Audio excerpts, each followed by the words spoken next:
Folks, Black Star Network is here. Hold no punches! I'm real revolutionary right now. Black power. Support this man, Black Media. He makes sure that our stories are told. Thank you for being the voice of Black America, Roland. Stay black. I love y'all. All momentum we have now, we have to keep this going. The video looks phenomenal. See, there's a difference between Black Star Network and Black-owned media and something like CNN. You can't be Black-owned media and be scared. It's time to be smart. Bring your eyeballs home. You dig?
Today is Wednesday, May 15, 2024, coming up on Roland Martin Unfiltered, streaming live on the Black Star Network. Marilyn Mosby is in the studio to talk about what it's been like for her over the last several years, but definitely over the last 15 months, as she dealt with being under attack from the U.S. Attorney's Office, which led to a conviction for mortgage fraud and perjury. We'll talk about that, but also upcoming sentencing, and again, having to deal with all of this, including significant financial issues tied to it. Florida A&M Board of Trustees today voted to hire an external firm to investigate what the hell happened with the ridiculous, historic, now fake $237 million donation that was given during the spring commencement ceremony. I watched the whole thing. I'm trying to figure out why in the hell the board couldn't do it. Also, the president apologized for what took place. Okay, we'll play that too. Also, we'll explain why a presidential debate will not be held at an HBCU for the first time ever after President Joe Biden skipped the Presidential Commission on Debates. 2024 National Black Voter Project survey results are in. We'll talk with the director about the results. Also, the founder and executive director of the Young Black Lawyers Organizing Coalition will be here to explain the Black Ballots, Black Futures 2024 campaign. Folks, and also, Congresswoman Stacey Plaskett just smacked the hell out of Jim Jordan and Republicans today in the special committee. And we always love to show you when Congresswoman Jasmine Crockett jacks up one of Trump's people. We got all of that and more. It's time to bring the funk on Roland Martin Unfiltered on the Black Star Network. Let's go. He's got it. Whatever the miss, he's on it. Whatever it is, he's got the scoop, the fact, the find. And when it breaks, he's right on time and it's rolling. Best believe he's knowing. Putting it down from sports to news to politics. With entertainment just for kicks, he's rolling. It's on go, roll, y'all. It's Roland Martin, yeah. Rolling with Roland now. He's funk, he's fresh, he's real, the best, you know he's Roland Martin now.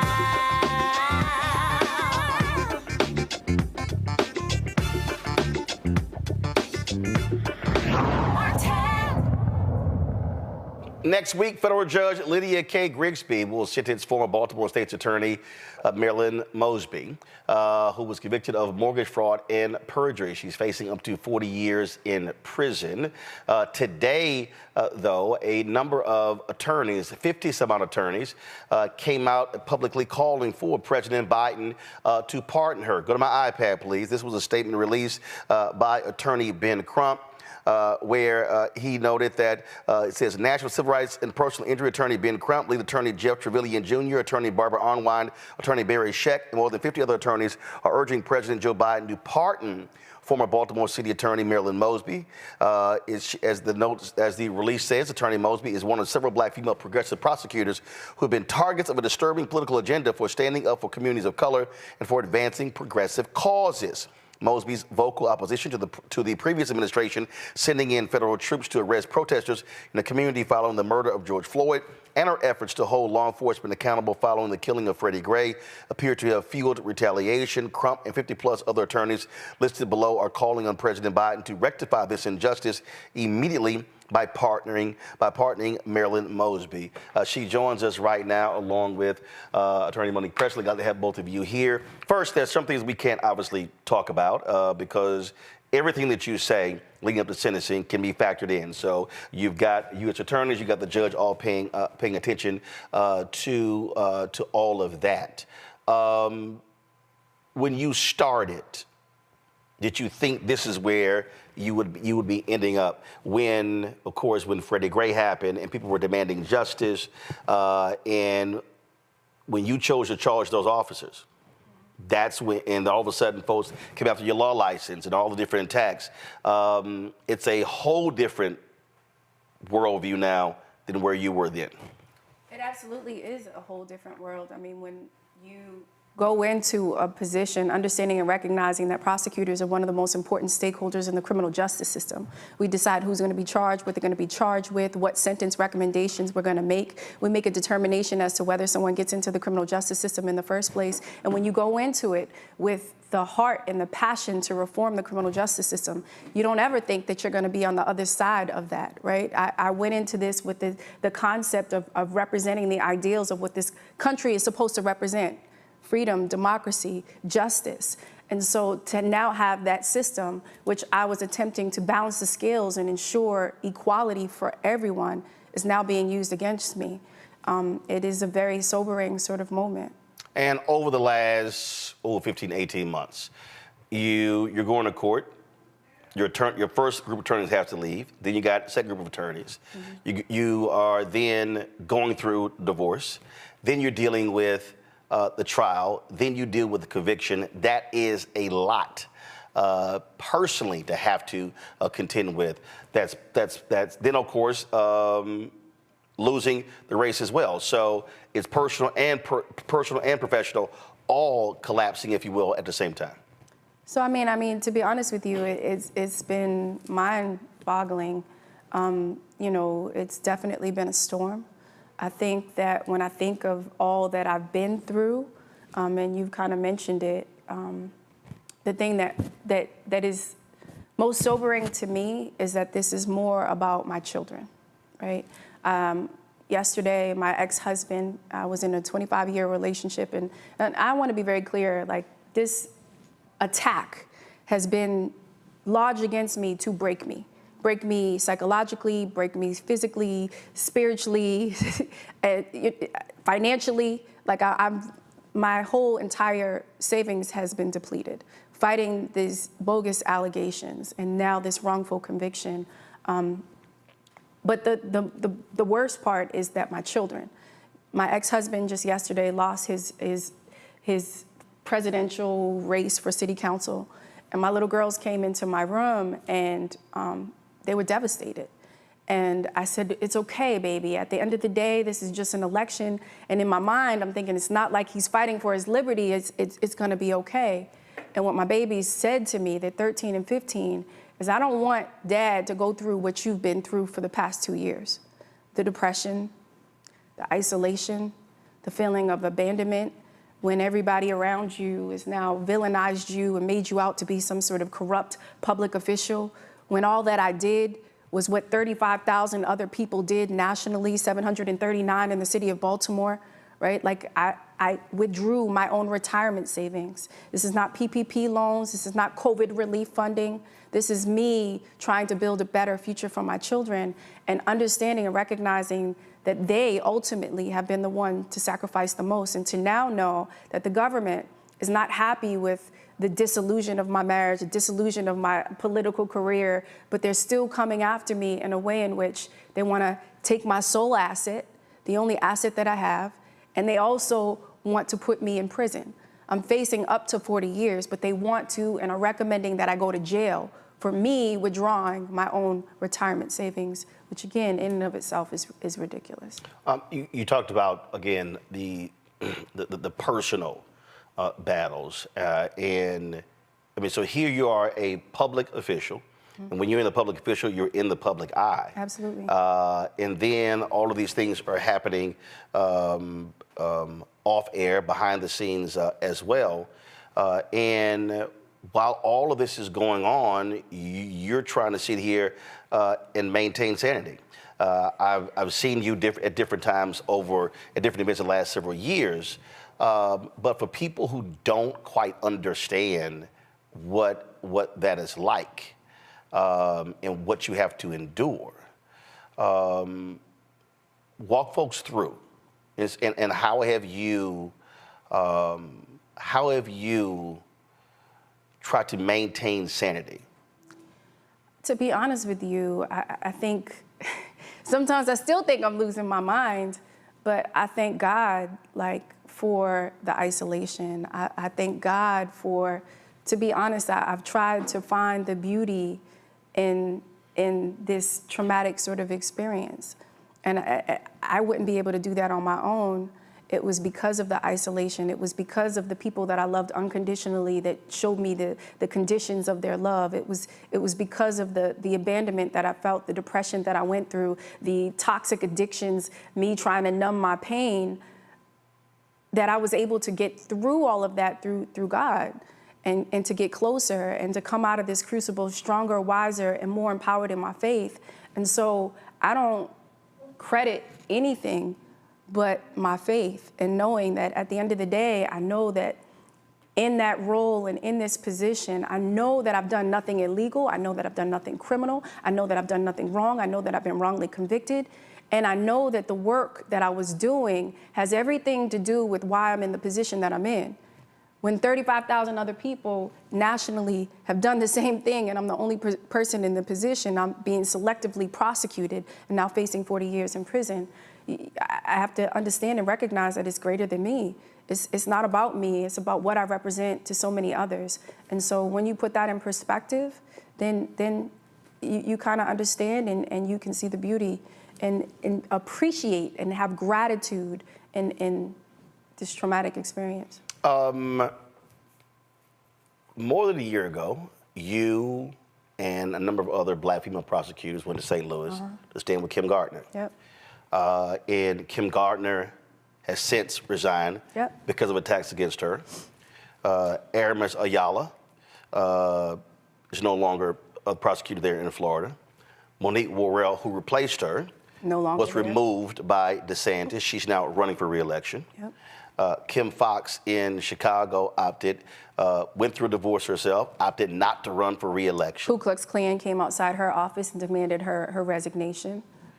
I mean, and so y'all had this sisterhood, and when you now look over the last several years, what has happened to all of you, I don't think people quite understand this national attack constantly on progressive prosecutors, but especially black female prosecutors. I think you bring up a really great point. I think that there is definitely an attack. I think when you look at the prior administration, the Trump administration, whether under William Barr, where he explicitly went on record and said these social justice rogue prosecutors will do anything within our power of the Department of Justice to go after them jurisdictionally, those prosecutors that aren't prosecuting whole areas of the law, right, jurisdictionally, or whether they're individual politicians, they did just that. It's a larger sort of picture, and you've already talked about it. Fonnie Willis, Tish James, right? So many of us that are all under the same sort of ire of this prior administration, and understanding that and recognizing that. And I have to say, the vitriol for black women prosecutors in these roles is very different than the progressive prosecutors. Right. Because the progressive prosecutors like Chesa Boudin and, Larry Krasner. Or Andrew Warren. Right? They've come after us, and it hasn't just been the Trump administration, but the Trump administration and the cronies. So I had very public disputes with Larry Hogan, right, now running for Senate.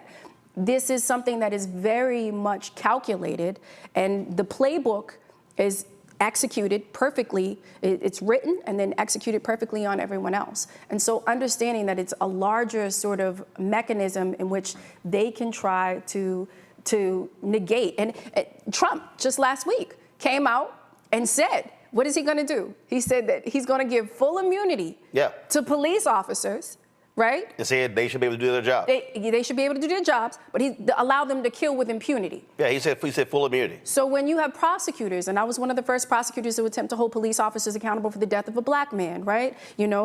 After Freddie Gray, we successfully prosecuted 33 police officers after Freddie Gray, right, who were violating the rights of citizens in Baltimore City. When it comes to the gun trace task force, these were corrupt rogue officers planting guns and drugs on citizens for decades. My office was the one who not only drafted the legislation, but lobbied for the legislation and passed the legislation and vacated 800 convictions as a result of those rogue police officers. I mean, it can go on and on. I started the first conviction integrity unit in the entire state of Maryland, where we did reinvestigations into claims of actual innocence, where I exonerated 13 innocent black men who collectively served 300 years in prison for crimes they didn't commit.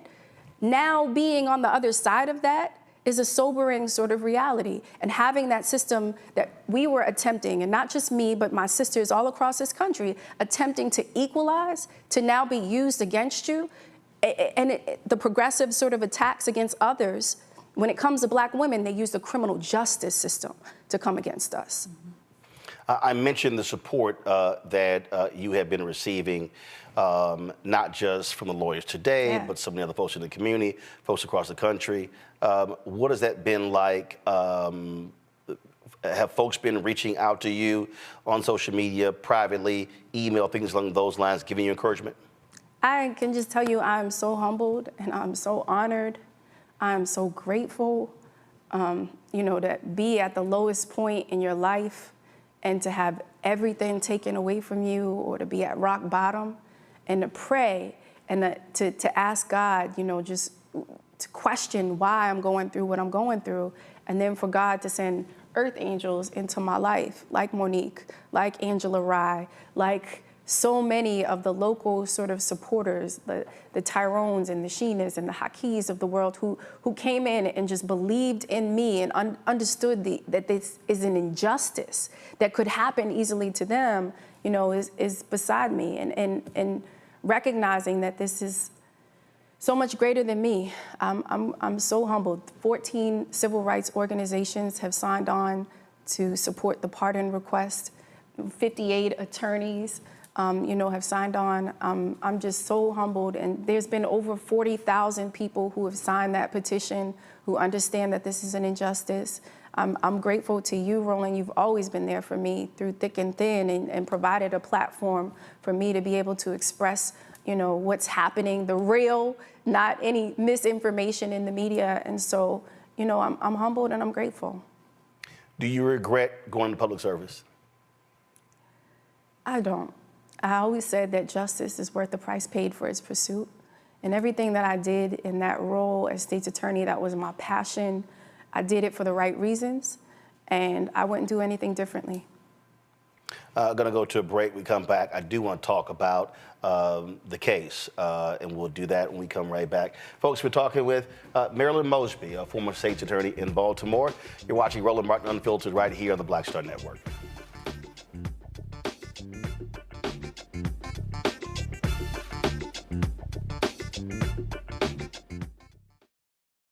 Coming soon to the Black Star Network. It was my junior year at Georgetown, and Spike calls me and he says, Malcolm, what are you doing next year? I said, graduating, He said, take a year off, work on Malcolm X.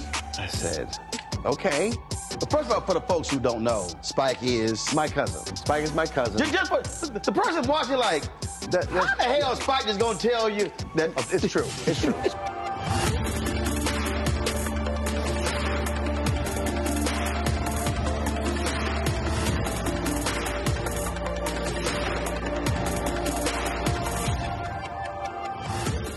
Fanbase is pioneering a new era of social media for the creator economy. This next generation social media app with over 600,000 users is raising $17 million, and now is your chance to invest. For details on how to invest, visit startengine.com/fanbase or scan the QR code. Another way we're giving you the freedom to be you without limits. I am Tommy Davidson. I play Oscar on Proud Family, Louder and Prouder. Right now, I'm rolling with Roland Martin, unfiltered, uncut, unplugged, and undamn believable. You hear me?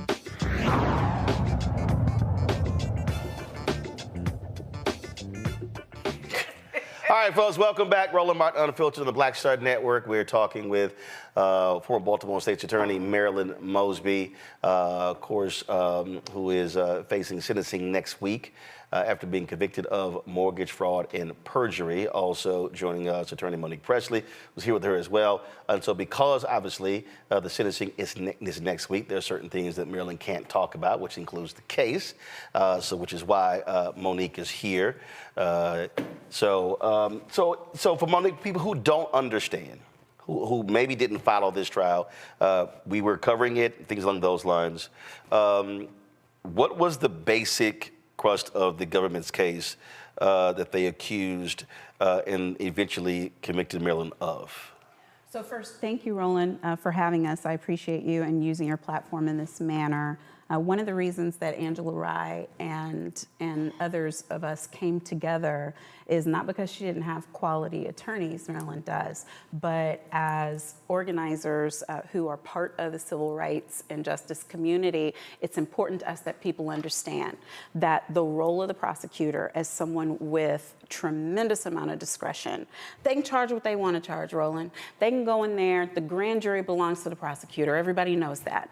So that works for us and against us, but it works against us way more than it's for us. So when you go from having someone like a Marilyn Mosby, who is willing to look at reformative justice, who's willing to look at rehabilitation for those who it's appropriate for, when you have someone who's willing to look at charging police officers when they commit murders on the street, and you take that and you target that and replace it with someone like a Leo Wise, who's willing to target people because of that kind of work, who are willing to look at people who are progressive and say, oh yes, that's who we need to get to next.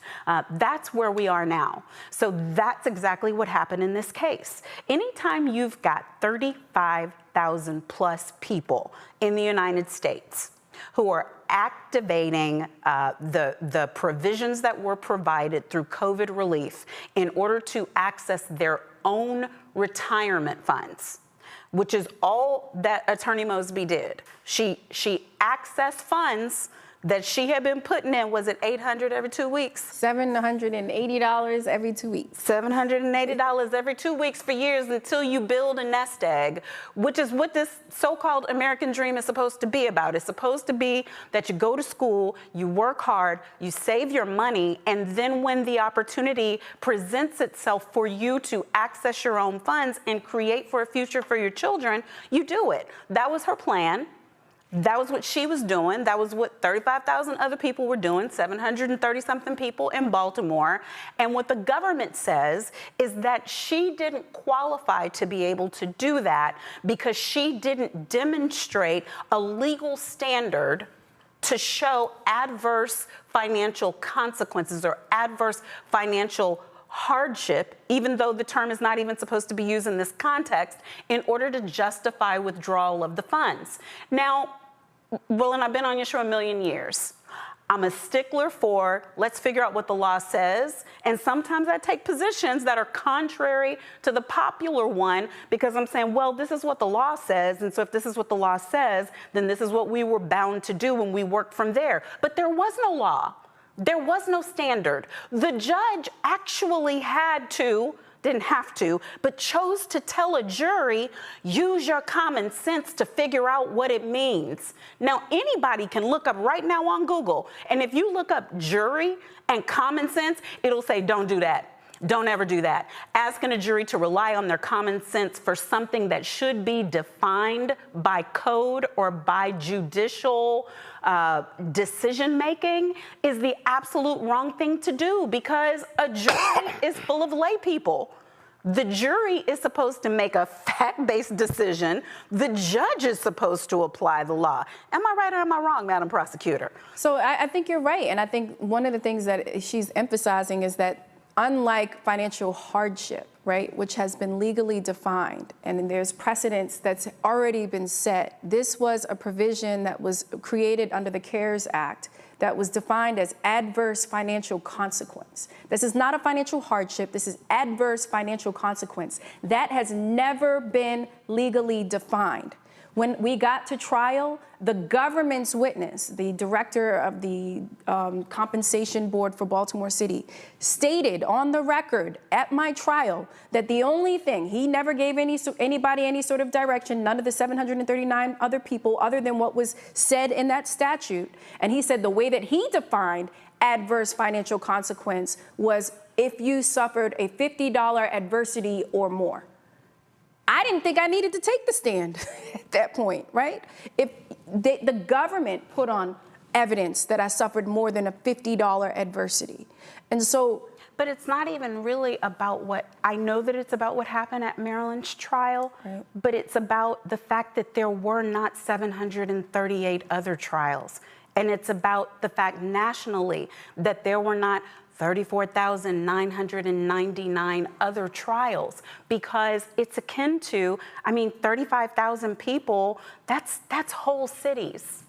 That's whole cities in the United States. So imagine if you're living in a town and everybody does the same thing. Everybody receives the same advice. Everybody uses the same provision. And then the government comes in and says, yo mama. Your mama did it, and we are prosecuting her. That is casebook targeted prosecution. That's casebook malicious prosecution. That's casebook targeted, isolated, ill-meaning prosecution of a citizen. So there were two trials. So that was obviously one trial that dealt with perjury. And then the second dealt with mortgage fraud. And this was the press release that the Department of Justice sent out, where they said that Marilyn made a false statement in an application for a $428,000 400 mortgage to purchase a condominium in Longboat Key, Florida. As part of the application, Mosley falsely stated that she had received a $5,000 gift from her husband to be applied to the purchase of the property. They then said that, oh, that wasn't the case, that she gave him $5 grand, he gave her five back. That was yes, and at trial that was the case. And at trial, the testimony came in from the people that advised her that she had been advised that it was appropriate for the gift to come from her then husband, and he testified at trial about the same. So what we're having, and Roland, if you listen to the press release, and I don't know. I got it right here. I don't know if we've even called it out in this manner, but the one thing that I want to say that I know that she can't is there's this whole prevailing theme that Black women aren't supposed to have money, that we're not supposed to have savings, that we're not supposed to make smart business decisions. We definitely aren't supposed to have no property that we're buying in Florida while we are government service. We're supposed to be impoverished. Stay in our place. We're not supposed to be thinking for ourselves. We're not supposed to be taking advantage of opportunities. So that's why we can have a former president with 91 and sundry indictments all over the United States for doing things like crimes against America, for subverting elections, and he's not facing up to 40 years anywhere right now. Like, he's not up for sentencing anywhere right now, but we've got this Black woman who was trying to help us. And the reason why that matters to me is because I sit here as like a career 30-year defense-minded person, defense attorney. Anybody can check the record and know I've never prosecuted anybody for anything. This is my sister. It is necessary. We say all the time, we need progressive prosecutors who look like us. We need progressive prosecutors who understand us. We need progressive prosecutors who come from our community. But then when they get attacked, we have this side eye, we have this mentality where we're tearing down the very thing that we asked for. All those initiatives that she tried to do and did do successfully, her people who follow her, who don't look like us, who don't talk like us, who don't understand us, they will not do those same things and are not doing those same things. And the reason why that matters in this case is because of this.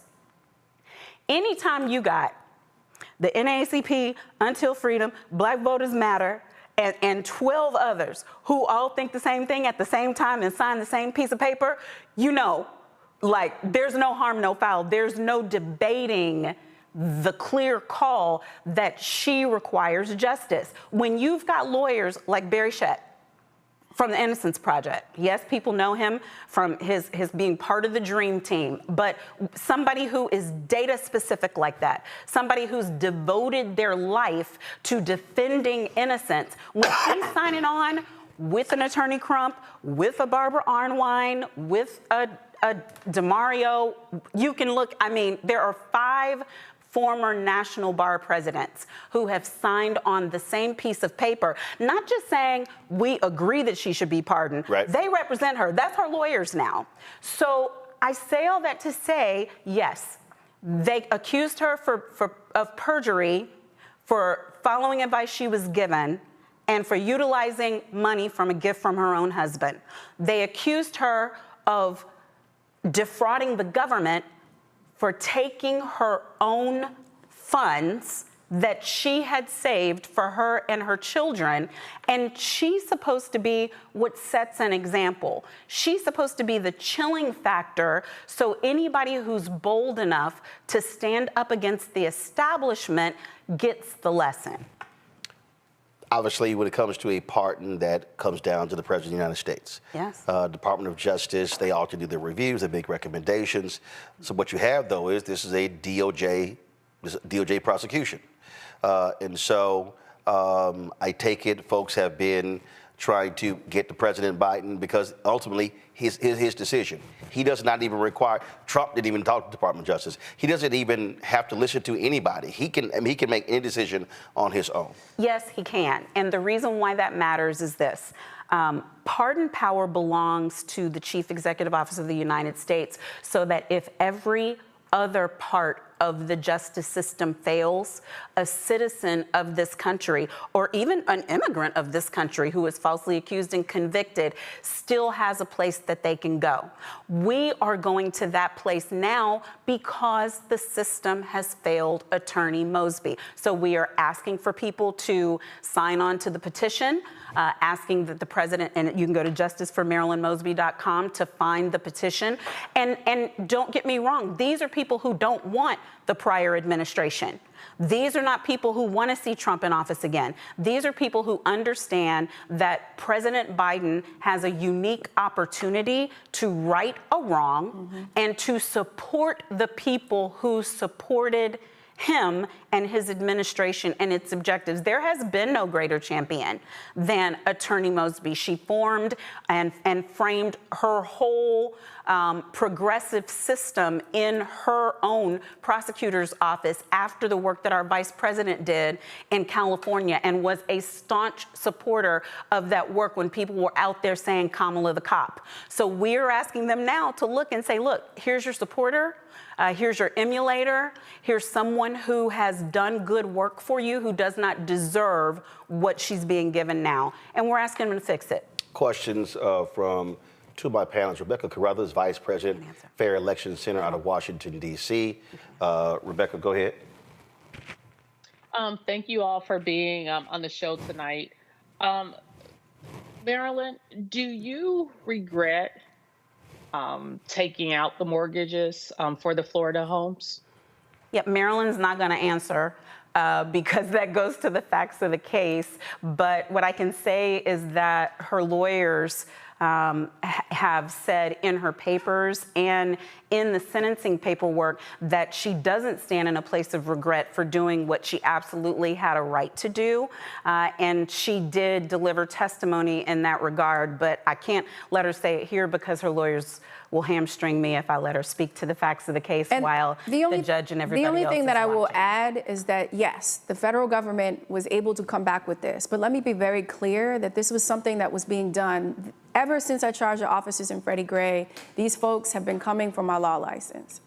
The past 4 years, they've combed every aspect of my life. They've gone through my taxes, my charitable donations, my campaign contributions. They've gone to my children's dance instructors, my hairdressers. They've knocked on my neighbors' doors at 5 a.m. to interrogate them, my employees. Like, they have gone and literally tried to figure out any way to put anything on me, and this is the one thing that they come back with. And so, to the extent of what Monique has already said, all of that is already prescribed within the sentencing memos, as well as within my testimony.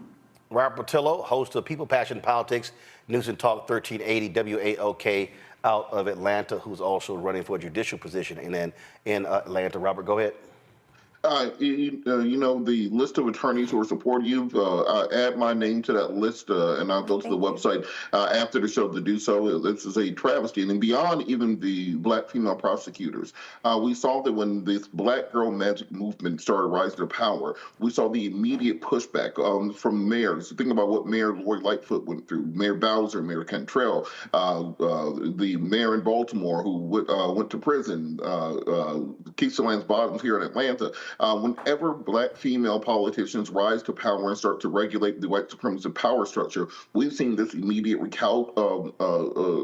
reaction from the power structure to punish them. And what we see on the other side of the aisle is they take care of their own. They make sure that if you're a January 6th protester, quote unquote, that they've promised to pardon those people if they return to power. What's been the response from the Department of Justice and from the administration on these calls for a pardon?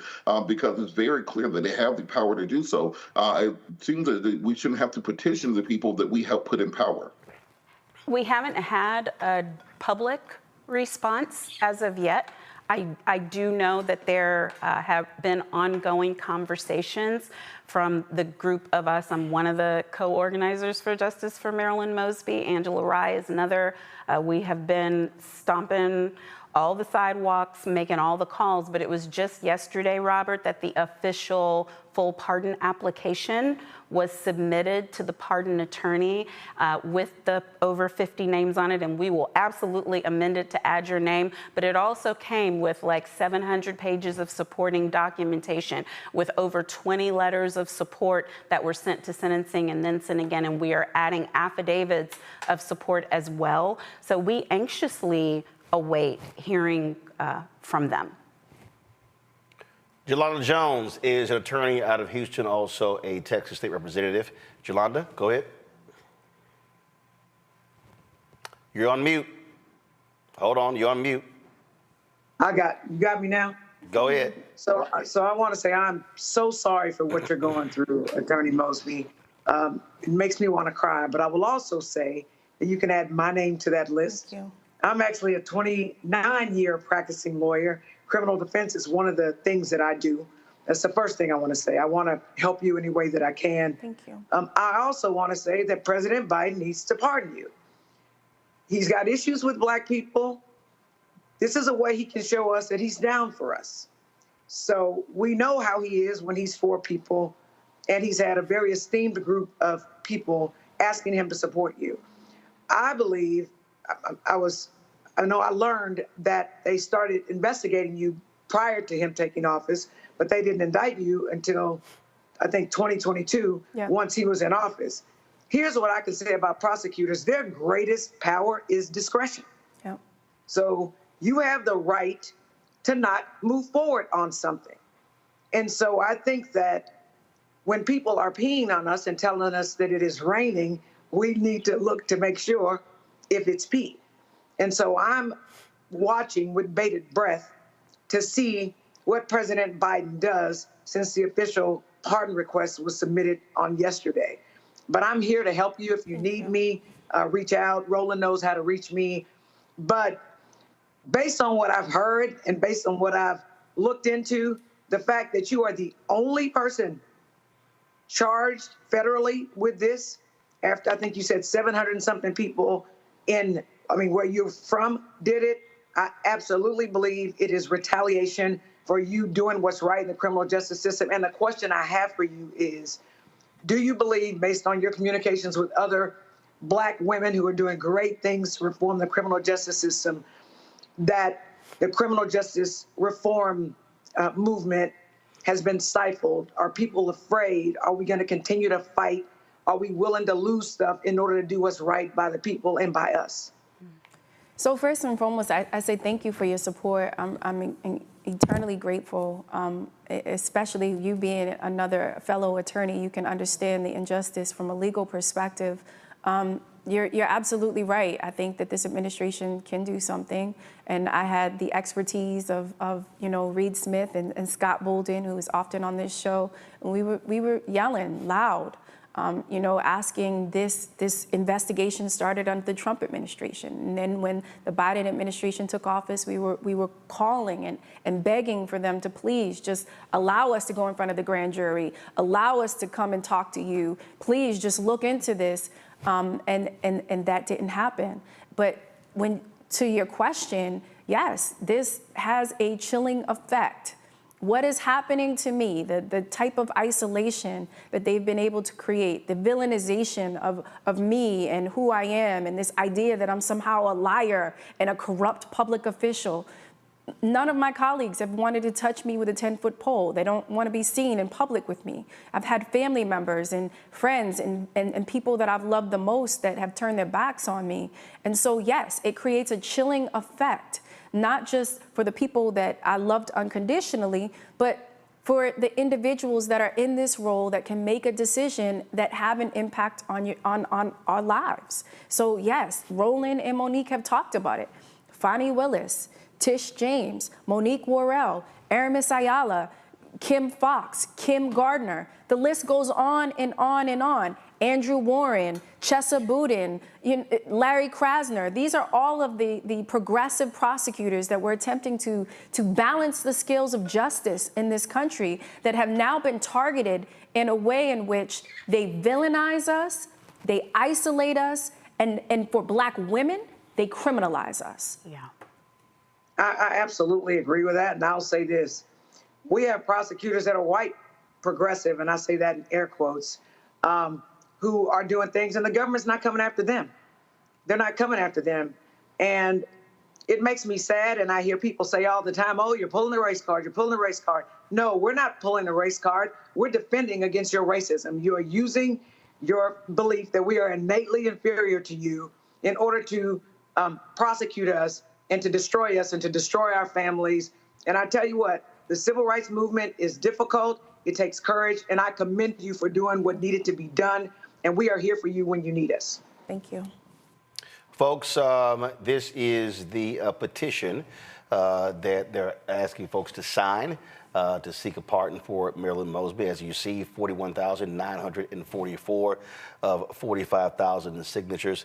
If you go to the easiest place to go to, because this is campaigns.organizedfor.org. The Justice for Marilyn Mosby. There you go. All right, so that's easy. So justiceformarilynmosby.com. So justiceformarilynmosby.com. Then you can actually access the petition. So you see right there. And you'll see the other interviews and other information. Of course, this one's going to be added on there. Y'all know that. All information on there as well. And so... And come on the 23rd. Come to the sentencing. If you're around, come.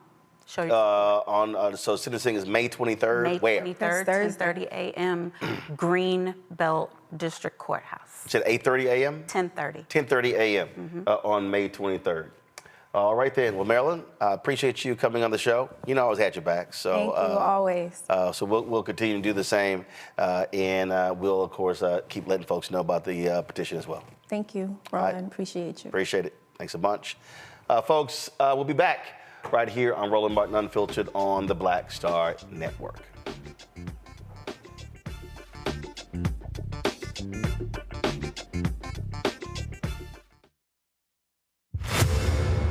I wanted the people of Baltimore to hear it from me. I have done nothing wrong. But I see that what you are trying to do is destroy this black woman for doing her job. I've heard your calls for no justice, no peace. However, your peace is sincerely needed as I work to deliver justice on behalf of Freddie Gray. Marilyn was a force to be reckoned with. I was assuming this was all because of Freddie Gray, but it actually is much deeper than that. Baltimore's top prosecutor, a woman named Marilyn Mosby, was indicted yesterday in the Eastern District of Maryland for perjury. Couldn't help but think about Donald Trump. This is what you got to deal with when you are a black woman fighting for just causes in America. Yeah, but just taking on the police, period. She's stepping on their toes. They want to cross her out of the system so she can't stand up for the preacher. Reached in the pool and grabbed me and pulled me out. Imagine if this were you. You would want people to stand in your corner. I lost my car. I lost my job. I lost my marriage. And I almost lost my mind for a little while. It's just so much right now, Lord, and I'm just saying, why are you putting all of this on me?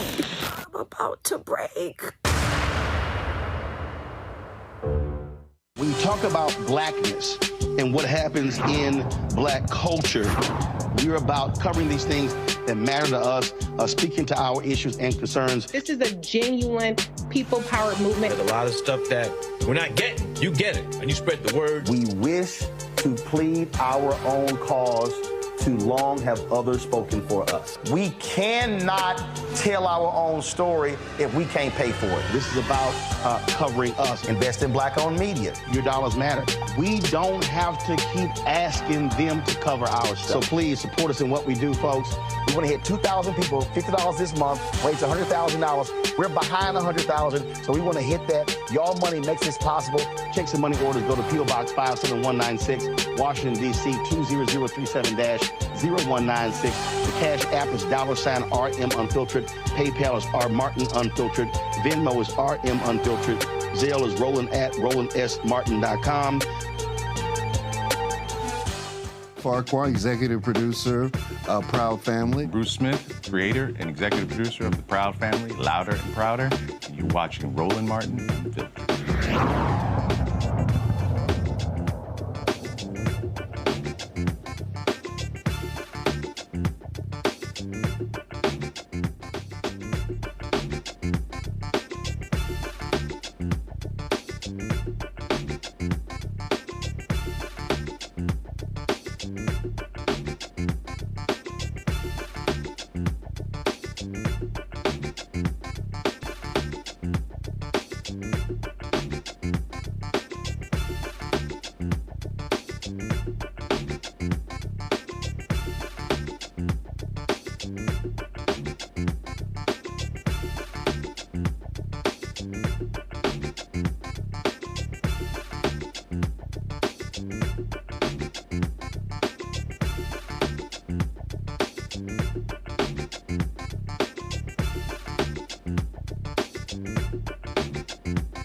Guys, can we kill the music, please?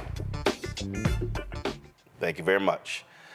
We hear a lot about polls during the election year, especially during this time, but of course, we don't waste our time with those BS polls that have few black people in them. We actually focus on those that speak to us. The Black Voter Project, they've released their latest survey results in which YouGov interviewed more than 2,004 African-American or black respondents to gain unique insights into black political attitudes. Christopher Toller is the director of the Black Voter Project, co-founder of Black Insights Research. He joins us right now from Sacramento, California. So, Christopher, what are the 2 or 3 things that jump out at you in this survey?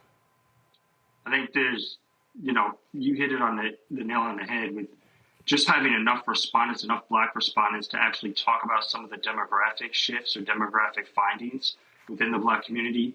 The number one finding that jumps out is that black support for Trump in our survey is no more than 14.5%. And so all of these other sort of New York Times, Siena polls that are saying black support is going to be 18, 20, some even 20 plus percent support for Trump are misreading and misdiagnosing the black community. And so they're way off in their results when looking at how black people are voting for Trump. Secondly, those that are voting for Trump or that say they're going to vote for Trump are really low propensity, unlikely voters. And so a lot of these polls are picking up, even in their likely voter models, a lot of black respondents who are not really going to vote. And so those are a lot of the people that are saying that they are going to vote for Trump and they're going to turn out. We also have relatively high turnout amongst likely voters as well, echoing sort of the 2020 turnout when it comes to black folk. And so Biden is, according to our results, looking relatively good or similar to how he did in 2020 when it comes to actual turnout, especially among likely voters. The poll also did, though, focus on sort of the low propensity voters and collected an oversample of black Americans that are not likely to vote. And amongst those black Americans, there are some issues, one being the war in Gaza and Palestine. There is relative support of plurality. Almost 46% of the respondents support cutting off aid to Israel until a solution is reached in the Gaza Strip. And so there's a lot of things that Biden could still do and speak to get those low propensity, unlikely voters out to vote. The voters he's going to need in states like Michigan, Pennsylvania, and especially Georgia to keep those states blue in 2024. You say that 14.5% will vote for Trump. You say that those are low propensity voters. How does that stack up to 2020? 2020 exit polls had black support for Trump at around 12%. And so it's within our margin of error. We had a large sample, so our margin of error is relatively small, about 2.5%. And so that is within our margin of error compared to 2020. And so Black Voter Project doesn't expect major shifts in black support for Trump in 2024. So as I go through this here, and when I look at, because you talk about low propensity voters, and when I look at definitely will vote, probably will vote, maybe will vote, definitely will not vote, don't know, prefer not to say. 45 to 64, 65.8% say definitely will vote. 30 to 44, it goes to 51.9%. 18 to 29, it drops to 43.8%. The total is 58.4. Probably will vote. That 45 to 64 is 8% because largely they are going to vote. Then it's 15.1, 22.0, then 13.0. And then that's definitely, probably, and maybe will vote. Again, going to the older bracket first, 6.4, 10.2, 13.5, 8.4. And at 65 plus, definitely will vote is 76.7%. Probably will vote 5.5, maybe we'll vote 1.7. Here's the point that I am constantly making that I don't think these white Democratic strategists or even these white Republican strategists have any idea about. But we also must say this to black people.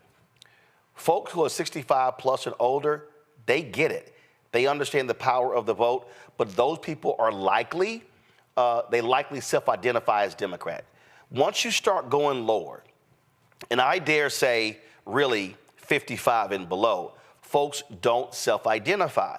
So what that means is if you're the Biden-Harris campaign, and this is really important, again, to the white strategists in the campaign, to the Jean O'Malley Dillons, to the Anita Dunns, to those people of the world, they're going to have to actually spend more time, spend more money they normally have to get black folks to turn out, because that 18 to 45 group, they make up a majority of the people, the population today. You have to work to get them. And I keep saying the strategy that they have been using for the past 30 years, that strategy is out the window. And even the one that got them elected in 2020 can't be used in 2024. Absolutely. We also asked on the survey sort of how welcoming respondents thought that the parties were. And when asked how welcoming the Republican Party is to black people, only 6% of the respondents said extremely welcoming. And so clearly, as mentioned, right, black people are not turning towards Trump and the Republicans. However, when asked how welcoming the Democratic Party is to black people, only 28% said extremely welcoming. And so just as you said, that the Democrats still have some work to do, they're still going to have to make some arguments. And coming out of the 2016 term with Trump into 2020, it was clear that a return to Trump would be detrimental. And that Biden was a clear turn away from Trump. After 4 years of Biden, people aren't necessarily convinced that Biden can be as clear of a turn as they thought he was in 2020. And so there are more arguments, different arguments are going to need to be made, because we're not coming out of 4 years of sort of a historically anti-black president. To your point about welcoming, the extremely welcoming to the somewhat welcoming combined is 69%. That leaves you 31%. Bottom line is you're going to need that. And the argument that I will continue to make when you talk about black voters, this is not a party conversation. It has to be an issue conversation. And what they have to understand is you have to actually speak to the critical issues, but you also have to know where to go. So let's go to the political info in media. And so where do you get most of your political information? Social media, 20%. Television, 43%. Newspapers, 3%. Online, internet, 25%. Trusted community leader organizations, 1%. Email messages, notices, 2%. Text messages, 1%. So I'll say this here. If you actually combine social media and online internet, because I really think you're talking about the same thing there, that right there is 45%. Those two combined is higher than television. And so, again, if you're Biden-Harris, or if you're other folks if you're those Democratic senators and you're trying to win in Nevada, trying to hold Sherrod Brown in Ohio, you got Tester in Montana, you got Casey in Pennsylvania, and so you're trying to hold those positions. Obviously, also Brooks is going to be the nominee against Larry Hogan in Maryland. They better have a strong campaign that's digital as opposed to dumping your money on television. Yeah, if you go back to what we were saying about low propensity voters, that's even more so the case, where low propensity voters, those younger voters, those voters that are less educated, are also more likely to go to the online sources for information. They're more likely to turn to the internet or turn to social media rather than tuning into a 2-3 hour news program in the evening or go online and read a newspaper article. And so it's absolutely important. And so here's what's interesting, and actually I would have loved for this question to actually go deeper when you talk about black media, because you asked the question, do you rely upon black media outlets or programs that focus on the black experience for political information? Yes, 9%, no, 69%, don't know, 14%, prefer not to say 9%. The reason I would have wanted to ask an additional 2 or 3 questions, because I would have wanted to know, what do they refer to as black media outlets? Because one of the things that we know is that a significant number of black folks get their information from radio. And if you're listening to, frankly, radio shows where they're playing music and it's gossip and other stuff, you ain't getting real political information. And so I really want to unpack that particular question to know what they are defining as black media. Are they defining BET as black media? They don't have any news shows other than a monthly magazine show. So I would have wanted a couple of more questions in that category. Yeah, we wanted to go deeper there. We ran out of space on the survey, unfortunately, but I'll just mention this is the first cut at this. We are lucky enough to collect a unique sample here where we're going to have a longitudinal design. And so there's going to be 2 to 3 more waves of this survey where we're recontacting the same respondents prior to and right after the election. So there's going to be a lot more data to come. We were able to ask those that said they did rely on black media, what black media was to them, what type of black media. And not surprisingly, your show kind of came out on top as one of the highest mentioned forms of black media. But people also did mention BET, as you said. They mentioned the Griot, the Root, and some of those other sort of questionable or debatable sources of media as to whether or not they are black-owned and actually speaking to and from the black experience. Well, I absolutely would love, if you're going to do this again later in the year, to go a little bit deeper there, because and the reason being, that's important. Because when we're making the argument to these campaigns, why, if you're going to be spending money elsewhere, why you should be spending money on black-owned media, that stuff is critically important. Let's go to my panel for questions. Representative Jolanda Jones, your question. Yeah, here's what's funny. So I'm an elected official. I've got to determine how I'm going to spend my money to get my vote. I don't put anything on TV because I DVR everything that I watch, and I don't listen to political campaigns. I mean, political commercials. So I know, for example, here in Houston, we have black newspapers. Roland, you're from here. Yep. We have black newspapers that are pretty reliable. So a lot of older black people who we know will be voting and who understand the importance of voting, that's where they get their information from. There are also certain radio stations that aren't news-based, but they're music, like, for example, Magic 102. Older people listen to 102. Now, you can expect that you have to pay more for that because the voters listen to that and pray. So religious stations, they listen to that. So I think that white people who poll black people are always wrong. At least they're always wrong here in Houston. They make projections and predictions all the time based on their polls. And most black folks, if you contact them, we ain't filling out nothing. We're not about to tell you what we doing in our house. We don't know where you come from or any of those types of things.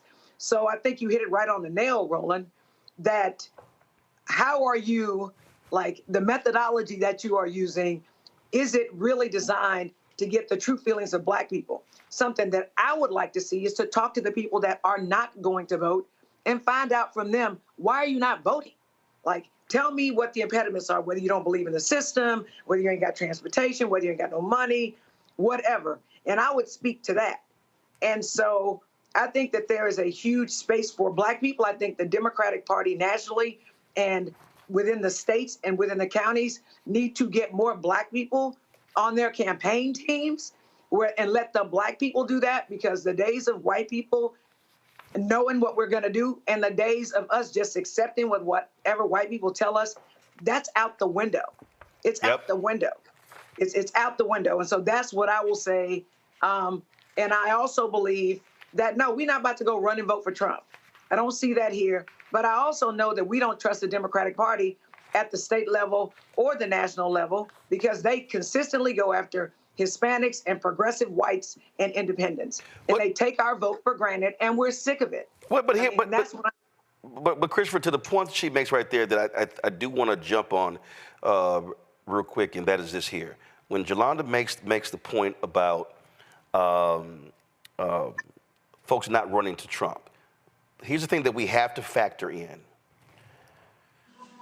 Since 2012, with Obama's reelection run against Romney, 2014 midterms, 2016 presidential election, 2018 midterms, 2020 presidential election, 2022 midterms, you've seen a drop in black voter turnout. So what happens is, if you have a drop in black voter turnout, The reason why that percentage of folks who are voting for Trump or Republican looks larger than it normally is because fewer black people are voting. So Christopher, what Jelana also said, which I do think could be very interesting, solely locking in on the people who are in the maybe, definitely, will not vote, don't know, because that's 21, that's 27%. The reason that is interesting to me is because that's a big piece that I keep talking about on this show. We have to be maximizing our vote.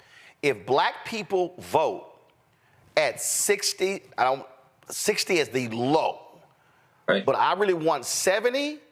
If we look at the raw numbers, we can sweep elections. We can flat out sweep elections.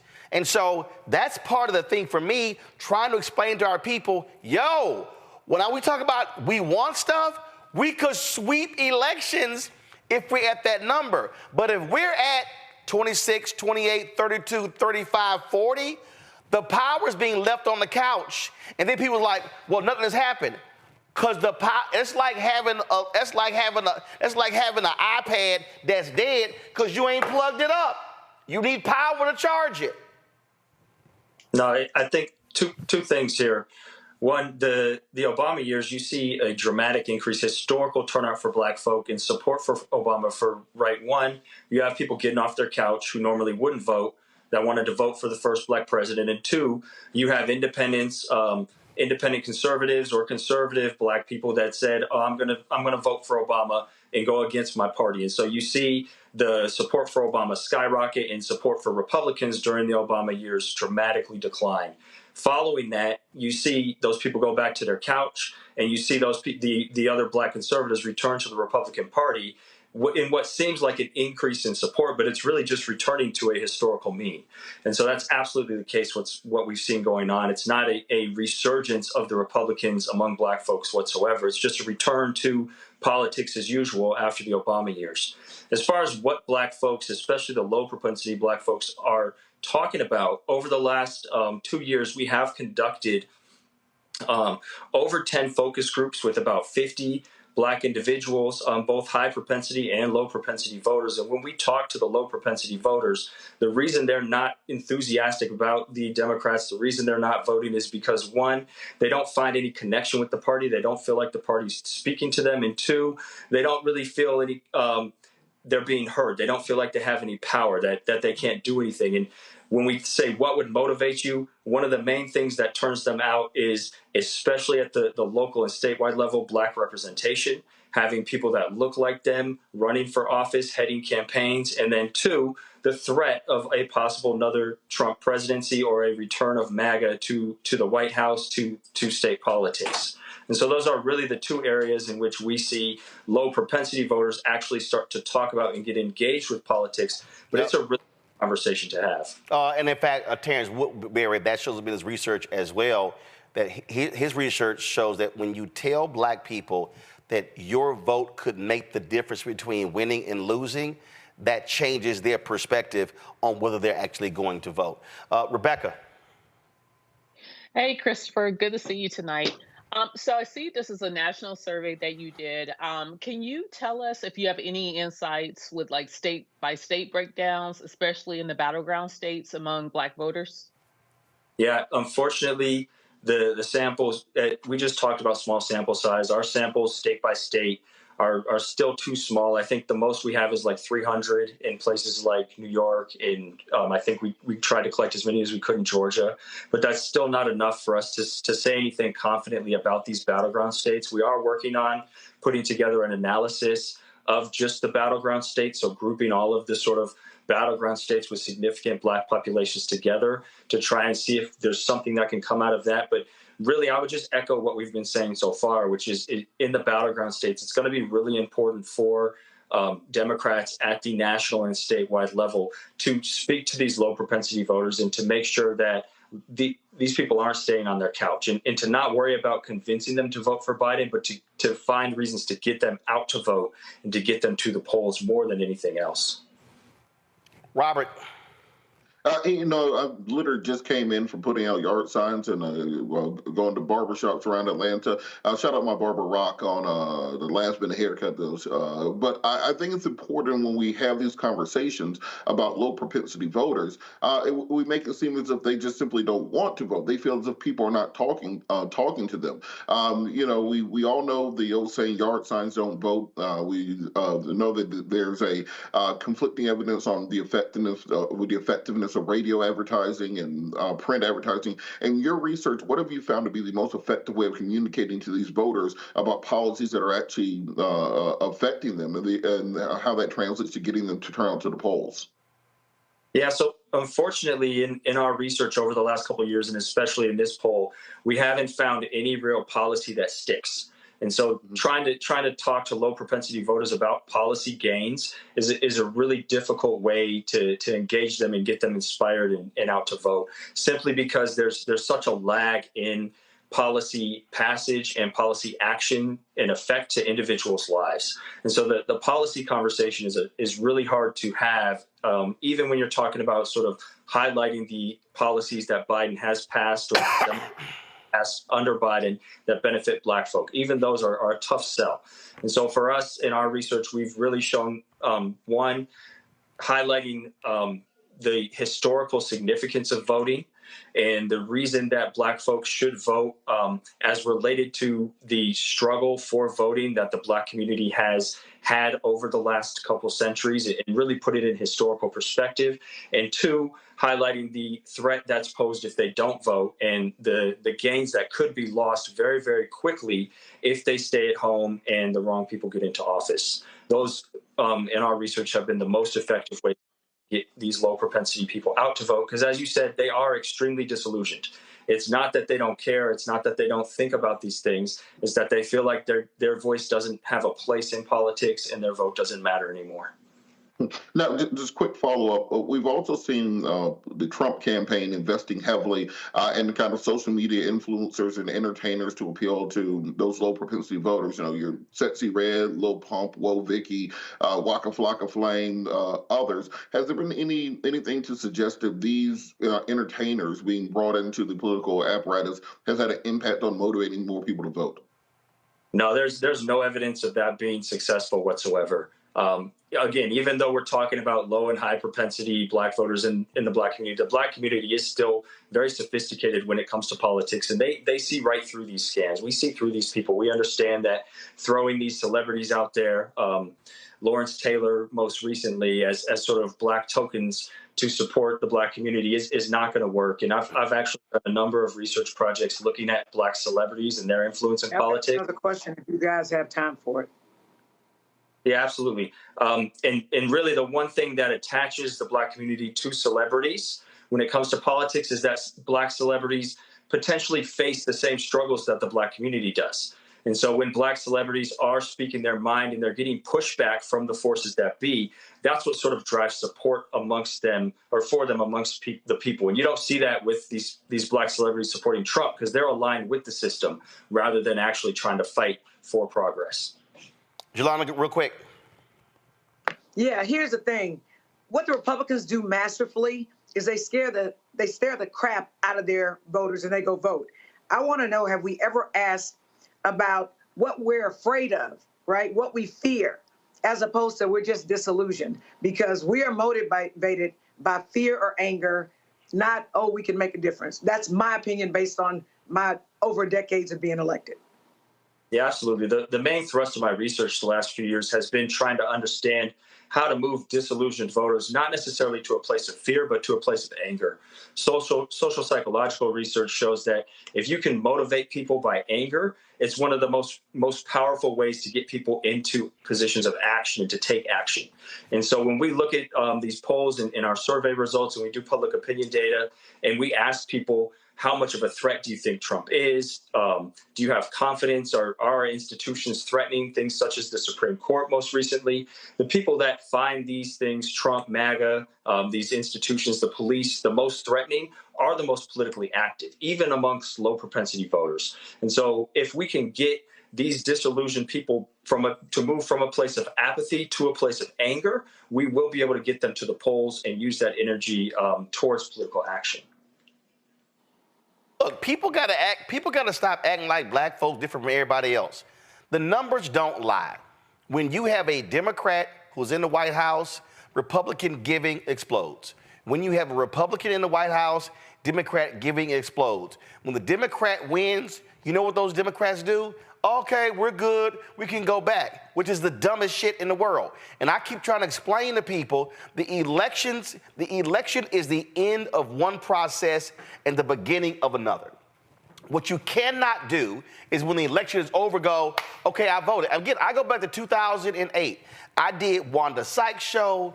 I did Monique's show, was on BET. And they were like, well, I did my part. I'm like, no, you did your part for the election. Now that the election is over, now we've got to push and prod and demand action on our agenda. And that's where I want black folks to also be. I hear all kind of black folk. Man, all Obama did was do stuff for the LGBT community. Guess what? Within the first 90 days of his administration, they gave him a 52-page agenda. Do you know when black groups submitted a black agenda to Obama? In year 5. I was there. I covered the event. And so that, to me, Christopher, is a part of this. We also have to make folk understand that we can't just show up when we're pissed off. We have to take that anger and fuel it to drive us to the ballot box. But then once they win, say, hey, we ain't left. We watching your ass. You got to be doing what we want y'all to do. That's the piece that I think is often missing. Yeah, I think so. And right. We asked a question that relates to this, whether or not there should be a third party when it comes to politics to challenge the first two. And, almost half of the respondents said absolutely so. And so there's this need or this want to have consistent competition for black needs, for black wants amongst the two parties that just isn't there right now. All right. Where can people go to get to see the full results of the Black Voter Project survey? Two places. It's on both of the websites I run. One, the blackvoterproject.com, and then also my consulting website, blackinsightsresearch.com. Both of those have the full results. And my partner at Black Insights Research, Archon Chris Parker, wanted to make sure he sends his hello as well. All right. Tell him I said what's up. I appreciate it. Thanks a lot. Absolutely. Thank you. And y'all, don't be shocked if mainstream media don't call Christopher, because that's what they do. They show the white polls all day. But when you actually have black polls that survey actual black people, it's amazing how they never end up on MSNBC, CNN, Fox News, ABC, CBS, and NBC. But they love quoting the white polls that only talk to probably 6 to 8, 10 black people. That's how it goes. All right, when we come back, I'm going to show you this video, y'all, of crazy, deranged Angela Stanton King. Now, she run around claiming she with the King family, but guess what? She's a big MAGA supporter. She did a video where she said, yeah, my goal to get black people to vote for Robert F. Kennedy Jr. is to actually help Trump. I'm gonna roll that video for y'all, and plus we're gonna talk about another black voter initiative as well. Plus, Biden pulls out the presidential commission debates. Guess what? That screws up Virginia State. They are not happy if they're not going to get a presidential debate. We're going to talk about that as well. You're watching Roland Martin Unfiltered on the Black Star Network. Support us in what we do. Join the Bring the Funk fan club. So you're checking money order to P.O. Box 57196, Washington, D.C., 20037-0196. Cash App, $RM Unfiltered. PayPal, R Martin Unfiltered. Venmo is RM Unfiltered. Zelle, Roland at RolandSMartin.com. Roland at RolandMartinUnfiltered.com. You two folks, y'all are slacking. Hit the damn like button. We should be easily over 1,000. I shouldn't have to be asking y'all this every single day. Come on, let's get with it. Back in a moment. Hatred on the streets, a horrific scene, a white nationalist rally that descended into deadly violence. White people are losing their damn minds. As an angry pro-Trump mob storms the U.S. Capitol, we've seen. We're about to see the rise of what I call white minority resistance. We have seen white folks in this country who simply cannot tolerate black folks voting. I think what we're seeing is the inevitable result of violent denial. This is part of American history. Every time that people of color have made progress, whether real or symbolic, there has been what Carol Anderson at Emory University calls white rage as a backlash. This is the rise of the Proud Boys and the Boogaloo Boys. America, there's going to be more of this. Here's all the Proud Boys, guys. This country is getting increasingly racist in its behaviors and its attitudes because of the fear of white people. The fear that they're taking our jobs, they're taking our resources, they're taking our women. This is white fear.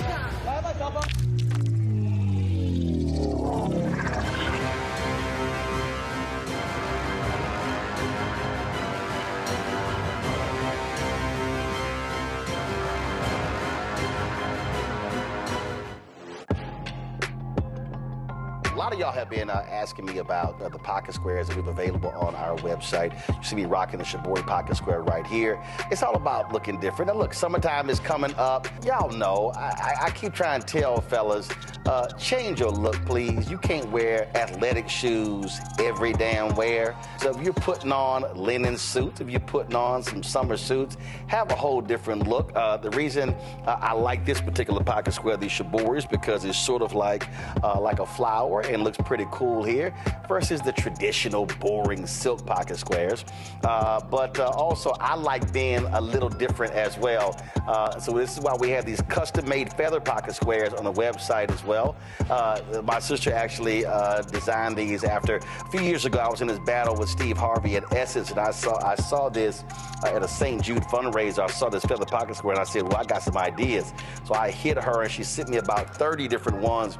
And so this completely changes your look. Now, some of you men out there, I had some dudes say, oh, man, I can't wear that. Well, if you ain't got swagger, that's not my problem. But if you're looking for something different to spruce up your look, fellas, ladies, if y'all looking to get your man a good gift, I've run into brothers all across the country with the feather pocket squares saying, see, check mine out. And so it's always good to see them. And so this is what you do. Go to RolandSMartin.com/pocket squares. You can order Shibori pocket squares or the custom-made pocket squares. Now, for the Shiboris, we're out of a lot of the different colors, and I think we're down to about 200 or 300. So you want to get your order in as soon as you can, because here's what happened. I got these several years ago, and the Japanese company signed a deal with another company, and I bought them before they signed that deal, and so I can't get access to any more from the company in Japan that makes them. And so get yours now. So come summertime, when I see y'all at Essence, y'all could be looking fly with the Shibori pocket square or the custom-made pocket square. Again, RolandSMartin.com/pocket squares. Go there now.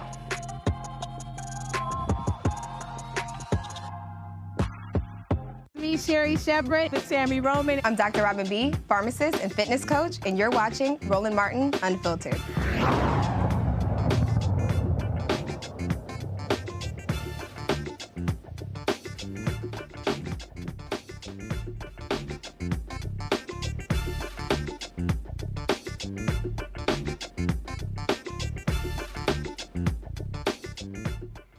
Well, the reported 34 million eligible black voters, about 21%, do not trust the government.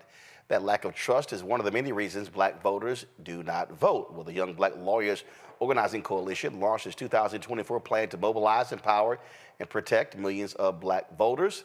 Abdul Dosunmu, hope I got that right, sorry, the founder and executive director of the Young Black Lawyers Organizing Coalition, joins us from Dallas. Been a while since I saw you in Atlanta. Glad to see you here. The trust in government piece. But here's one of the things that I'm always telling folks. Folks say, I want government out of my life. I don't trust government. Then I say, but you know government is in every part of your life. There's nothing, I don't care what anybody says. You can be in rural America, urban America. You can be a hood. You can be a farmer. You can be sitting here working an auto mechanic. It don't matter.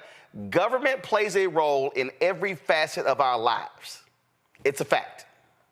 That's absolutely right, Roland. Thank you for having me on. Good to see you again. I'm going to pick up right where your last conversation left off, because I think that one of the challenges that we face in this moment is that as a nation and as a community, we have largely divested from civic education. I'm talking about the old-fashioned civic education of a Septima Clark, a Dorothy Cotton, and Andrew Young. There really is no space in Black America where you can go, save for the excellent work that you do on this show. There really is no space that you can go to find trusted civic education. And so part of what we're doing this year in 2024 to help empower Black Ballots is that we are leveraging the voices and the social capital of young Black lawyers and law students to do civic education work. This is not knocking on the door and having a 1-minute conversation. This is actually sitting down in dialogue with Black voters and non-voters alike to help them understand how to claim their civic power. Yep. To understand exactly what you've laid out in terms of the connectivity between their vote and policy change. One of the things we say as an organization all the time is that Black ballots are Black futures. That if we don't get democracy right, we won't have a chance to get all of these other issues right. And so our campaign is really centered on harnessing the social capital, the pride that folks have in the accomplishments of young Black lawyers and law students to do real intensive civic education work. And we're starting, Roland, by listening. We're starting not with lecturing, but by listening, because as you well know, there are a whole host of conversations about Black voters. There's lots of talking at Black voters, but there's not enough listening to Black voters. And so that's the core work that we're going to do. If we really want to build power, we've got to first do the civic education work to make sure people understand their power.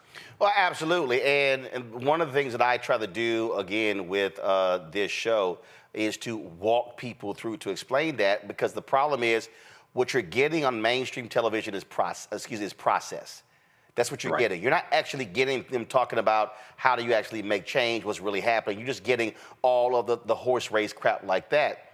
And you're right. And I've said to many of our Black organizations, you got to get back to those Saturday morning workshops and teaching and training. I mean, look, my parents were civic club members. They worked elections. They ran phone banks. They did all those different things. So I learned the nuts and bolts of politics by being with them and understanding what are city functions, what are county functions, what are state functions, what's federal as well. And that's part of the deal. And I think when people come up to me all the time and they say, that they want to see change, I then go, okay, what are 3 things you care about? That's right. Because my deal is, I can't listen to people bitch and moan. My deal to them is, okay, I need you to be in this conversation. What are the 3 things you care about? And then I walk them through, okay, well, that's city. Okay, that's a combination of city, county. This is what the federal does. And that's what I try to do with people. I don't have all of these whining sessions. No, we have to move people to action.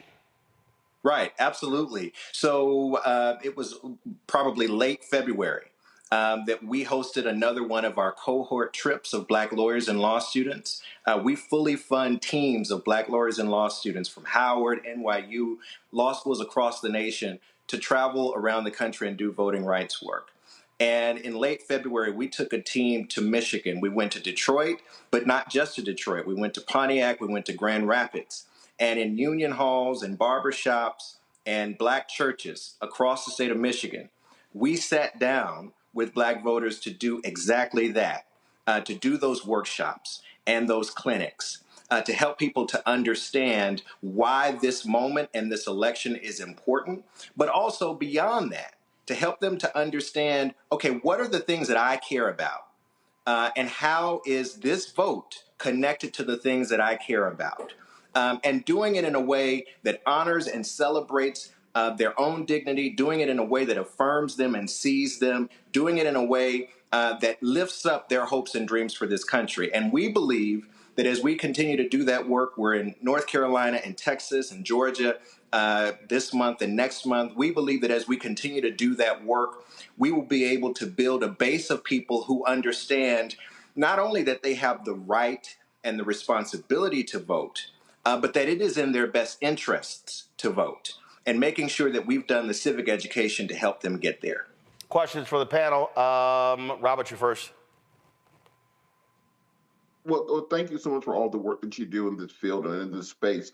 And one thing that I found is that from the fundamental level, high school, middle school level civics is completely missing, to the point that people really only vote from the top down based on what mass media is pushing out there. So people think that every election is just about Trump versus Biden or about the gubernatorial race or congressional race. What do you think is the best method by which to educate people about the importance of those down ballot races to have the most direct impact on their lives? I want to talk to young people this weekend. They talked about police brutality and jobs. And I explained to them that whether Donald Trump or Joe Biden are going to do almost nothing about that, but depending on who you vote for a prosecutor, for example, or who you vote for these judicial seats or from city council will have an impact on that. What method have you found to be the most effective in communicating that, particularly to young people?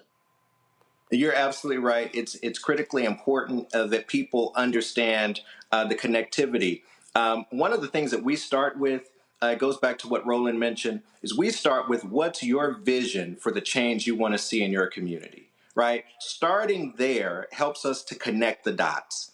One of the things that we, I think, take for granted is that people just sort of wake up knowing what a prosecutor does.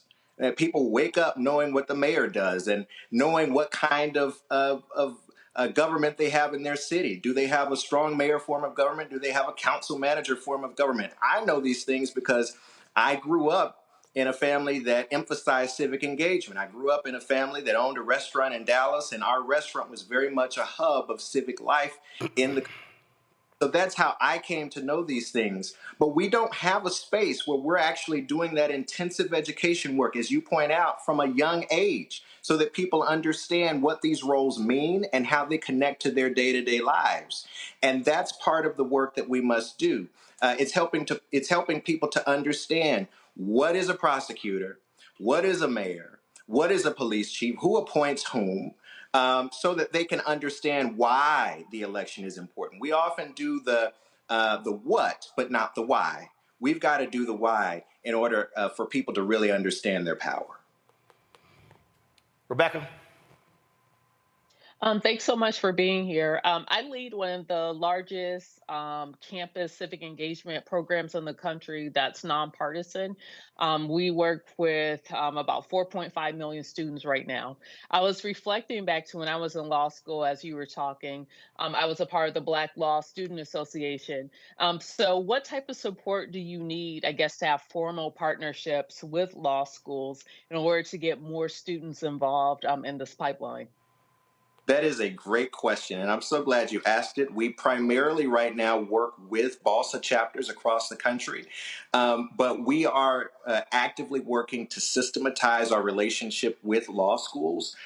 So, to the degree that there are faculty out there that are willing to sponsor us as partners, to the degree that there are staff members and student affairs, alumni affairs, other spaces that are willing to work with us. We are actively seeking out those more formal partnerships so that we can scale and grow this program. As I mentioned, cohort trips, we'll be doing them regularly in the summer and the fall. We fully fund everything. So the university, the law school is not coming out of its pocket really anything. The student is not coming out of their pocket anything. What we want to do is make sure that there is no excuse and plenty of excitement and energy around doing this work. And so all we say to the law students, in particular when we work with law students, is just get on the plane. If you get on the plane, we will give you a voting rights experience that will ignite your passion and will give you a way to do meaningful work on the ground. This is not just the election protection work, which is so critical, and we're part of that, and we partner with all of the organizations. But we want to see you in churches. We want to see you in union halls. We want to see you in barbershops. We want to see you in barber colleges and beauty colleges, hosting the sessions that help our people understand their power. So those more formal partnerships are absolutely critical for us as we expand our efforts. Yolanda? Yes, so I volunteer to be one of your partners. I'm in Houston. I'm happy to help you. Here's what I would start off with, because I'm trying to figure that out. I work with young people. You need to ask people what they're mad at, right? Ask them what they're mad at. I'd be willing to bet you money that something that they're mad at is affected by the government. The government did something that didn't afford them whatever it is they want. Because I've been elected to 3 different governmental bodies, city council, the school board, and now I'm a state representative. People would come to the city council complaining about stuff at Houston Independent School District. Okay, city council has no control over that. People have now called me with Houston Independent School District about something that we don't control, like as state reps.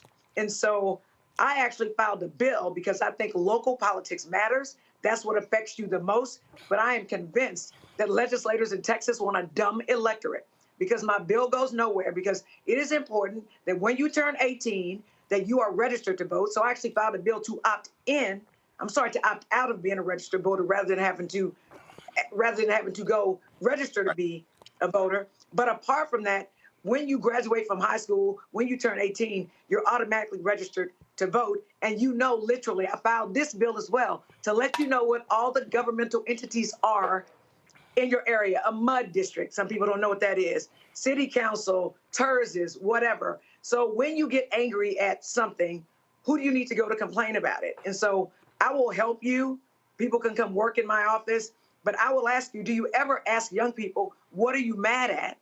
And then let them know what governmental agency they need to be directing their attention to. And also, do you encourage them to run for office? Because I asked a lot of elected officials to file a bill for local politics, as I told you I did when I got on here. Other people literally didn't understand why that was important. So we need to run more. We need diversity. We need people who look like us. So are you doing those things with Y Block? Absolutely. Well, to your first question, let me answer by saying this. We were in Georgia. We were having a conversation with a young brother, and we asked exactly that question. What are you mad about? What ignites your energy, your passion right now? And he was telling us a conversation about insurance rates. He was really upset about the high cost of car insurance. And little did he know that the insurance commissioner was on the ballot. Right. And so that conversation is one that is so critical for us to be able to have, so that people can connect, again, what they care about to the vote and who's on the ballot. In terms of our curriculum, what we teach are the 3 A's of civic engagement. We teach the 3 A's. We start with an agenda. You have to have an agenda. Gone are the days when you just go vote to vote without an agenda. Voting itself is a civic right and a civic responsibility, but you have to back it up with an agenda if you want to see real change. And so we start with an agenda. We then move to advocacy. You have to be engaged in advocacy. You can't just vote. You've got to continue to remain engaged in the process. And then we end with accountability. If there is no connectivity with the agenda that you wanted and the change that you got, there has to be accountability. If we can start to teach folks about the 3 A's of civic engagement, an agenda, advocacy, and accountability, I think we can start to build power in our communities and give people a stake in the process that helps to move us forward. All right, then. Well, look, where do people, if they want to sign up, they want to volunteer, want to help, where do they go? Go to our website, yblock.org, and you can follow us on social media platforms at Young Black BLK Lawyers. All right, then. I appreciate it. I will see you out there on the road somewhere. Absolutely. All right, Abdul, thanks a lot. Thank you. All right, folks, we come back. I'm going to play for y'all one of these crazy, deranged black MAGA folk who are trying to get people to support Robert F. Kennedy Jr. She admits it's all to help Donald Trump. Also, Florida A&M board trustee makes a decision when it comes to that debacle over the $237 million fake gift. Well, we'll discuss that as well. You're watching Roland Martin Unfiltered on the Black Star Network. I wanted the people of Baltimore to hear it from me. I have done nothing wrong. But I see that what you are trying to do is destroy this black woman for doing her job. I've heard your calls for no justice, no peace. However, your peace is sincerely needed as I work to deliver justice on behalf of Freddie Gray.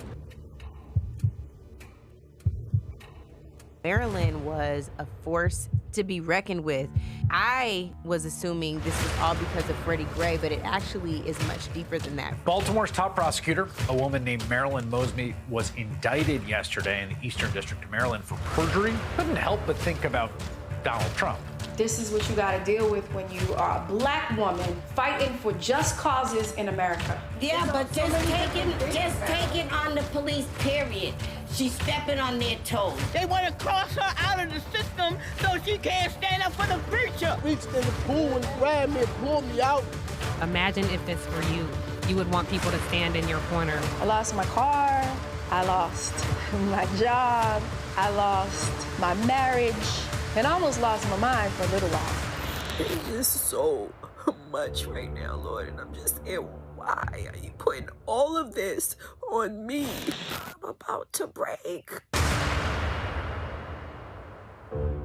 Hey, it's John Murray, the executive producer of the new Sherry Shepherd Talk Show. And you're watching Roland Martin Unfiltered.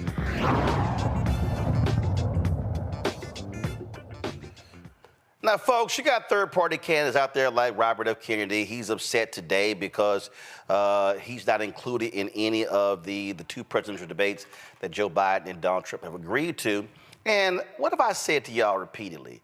When you got these black conservative grifters out here, just let them keep talking, and they're going to tell you exactly what they're trying to do. So here's Angela Stanton King. Remember I had her crazy ass on the show? She's hardcore anti-choice, anti-gay. She went to prison for being involved in a theft ring. She's loud, overbearing, and ignorant. Well, yeah, I said that, along with that fool Vernon Jones. So listen to this conversation where she talked about why she's working for Robert F. Kennedy Jr.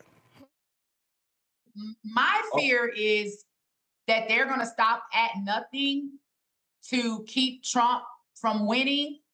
And I don't want to just give it over to Joe Biden. If for some reason we see another 2020, we need to have another option. And I think that RFK may be that. So that's kind of like where I'm at. I love Trump. My Republicans friends that have supported me so much, I love them too. But even sometimes when it comes to the Republican Party, we've seen where the Republican Party didn't even stand behind Trump. And I am so afraid. I'm really afraid for President Trump, right? Because I know how tough he is. And they're afraid that if he gets in, he's going to completely destroy him. And we know our guy. And we know he is not going to play. So I don't know. I want us to have another option. Like my community has to have another option besides Joe Biden. I love them both very dearly. A Trump-Kennedy ticket would mean the world to me because they're both guys that have shown me that not only do they care for me, but they care for my community. So for me, it's the winning ticket. Like I don't lose either way, right? If Trump or Kennedy gets in, I don't lose either way.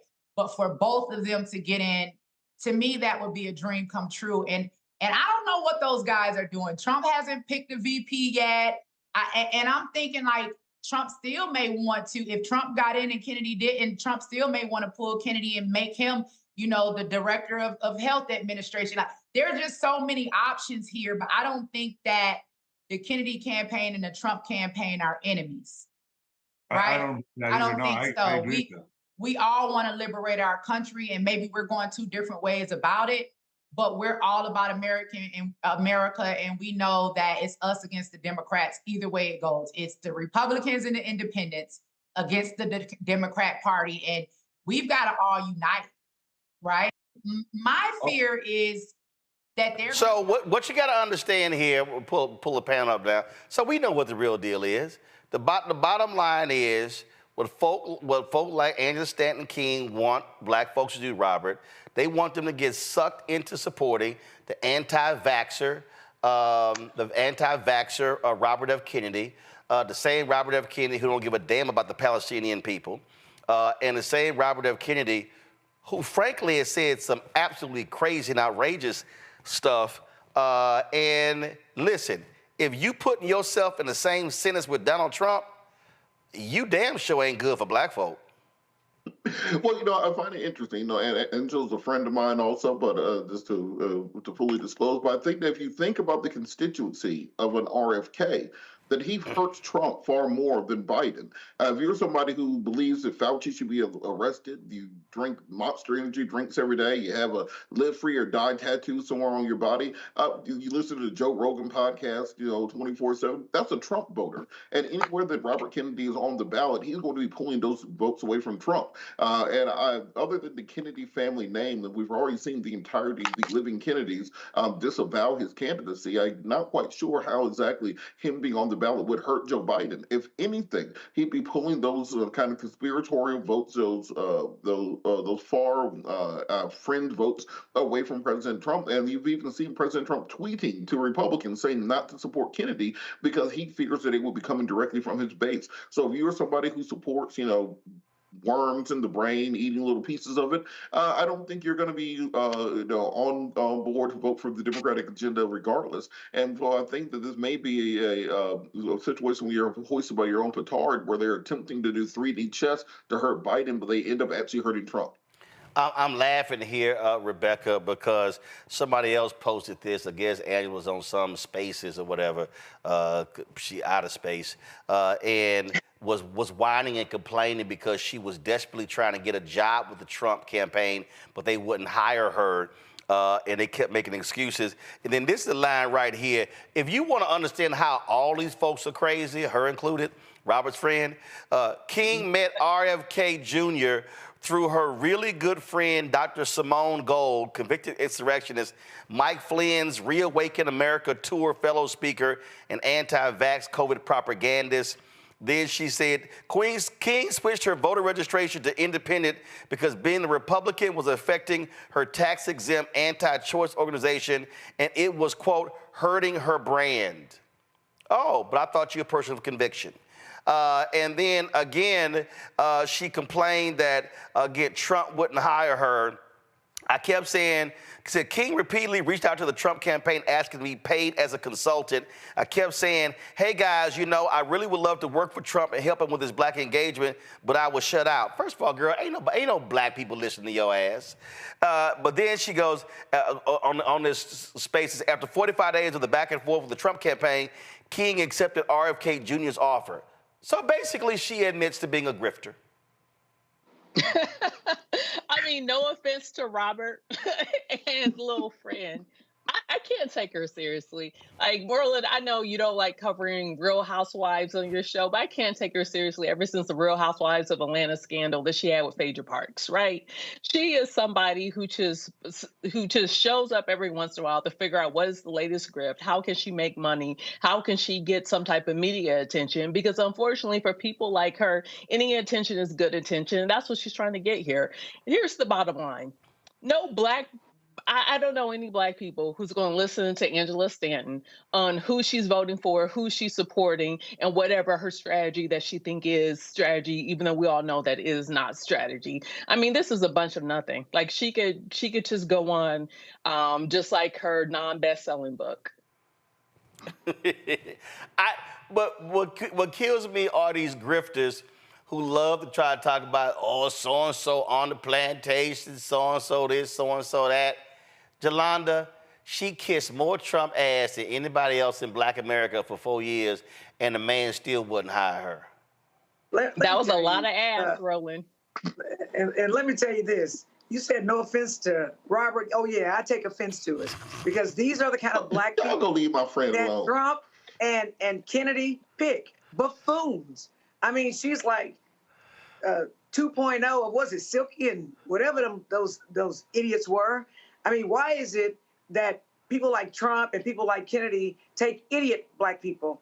They don't take black people with brains who are smart, who are accomplished. And when she's talking about her people, who the hell are her people? I mean, they ain't me, right? I'm speaking Ebonics because, I mean, would you take me seriously if I sounded like that, sounding like her? And basically, she wants a Trump-Kennedy ticket. Are you smoking crack? I've got clients who smoke crack, and they think better than her. Right? So anyone who thinks that having her on their campaign is going to help them with black people is going to lose. And white people, pay attention. Black people who vote don't talk about things like her. They don't present like her. We don't take her seriously. But what that tells me about Trump and Kennedy is you don't respect us. That woman is not a role model for any of us, and she's an idiot. She doesn't speak intelligently. Quite frankly, I'm offended. And Roland, if this weren't so serious, it would be a joke. Yeah. She is a joke to Listen, black people. I remember when I had her on the show, she was loud and wrong constantly. But here's the whole thing that's a trip to me. I know a lot of black conservatives who are 2 and 3 and 4 generation. They don't listen to folk like her. I'm telling you, I talk to real black conservatives. They know she grifting, Candace Owens grifting, Brandon Tatum grifting, Maz Teray. They know all them fools grifting. They ain't got no impact on policy whatsoever. I don't know if they can spell policy. And so that's what you got going on. So I laugh at them. And so she's always trying to take shots at me on social media, along with that fool Vernon Jones, who was out there crowd surfing with the Trump people. And you know, he got served. He was so dumb. He tried to run for governor. They told him to sit his ass down. Then he ran for Congress as a Republican. I don't know if that boy got more than 4,000. I don't know if he got 3,000 votes. He got more. I mean, I think I blocked more people on Twitter than he actually got in votes. But that's what they do. So he's still out there, you know, kissing Trump. And then he was running around with Giuliani when Giuliani was on trial for dissing them 2 black women. And that's why his punk ass got to pay $138 million. See, if you got Vernon Jones on your legal team, your ass going to jail. I'm just saying.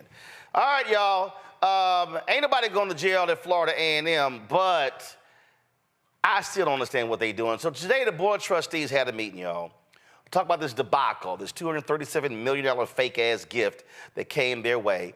And so what the board decided, first of all, during the meeting, it was about almost a 2-hour Zoom call, President the president of the university, he apologized for what happened. Y'all got the apology? Play it, please. Board of Trustees for allowing me to address you regarding the proposed gift from Mr. Gregory Jarami. Let me begin by stating that as president of Florida A&M University, I take full responsibility for this matter and the ensuing fallout.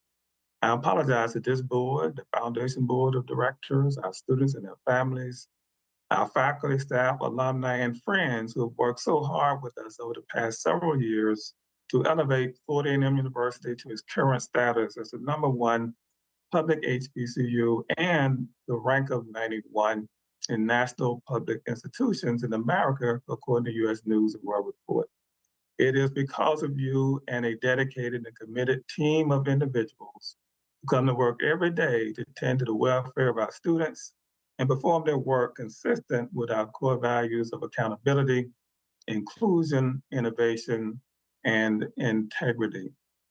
And to our donors whose generosity has led to new levels of fundraising and enabling the university to further support our mission, enhance student success outcomes, and so much more, please know that FAMU is still a sure bet when it comes to stewardship of those funds you provided us, and without question, they will be directed to the programs and special initiatives that you intended to support.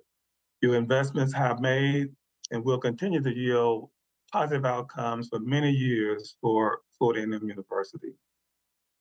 To the governor, the Florida legislature, the board of governors, and state university system chancellor and staff, we're extremely proud of being a part of the #1 state for higher education in America and gratefully acknowledge your vision and substantial investments that help make FAMU a place where students' lives are transformed and endless possibilities created, as indicated by FAMU being ranked 21st in the nation among national universities with regards to social mobility. Thank you. I must admit that missteps were made in the manner we handled the proposed gift from Mrs. Rahman. It is my belief that with the guidance of this board, we will arrive at a process much more transparent when it comes to such large gifts in the future. I saw in this unprecedented gift the potential to serve our students and our athletic programs in ways unimaginable at that time. It would truly be transformational, I believe. I wanted it to be real and ignored some warning signs along the way. There was no personal gain, but the impact on our students and our university would have been extraordinary.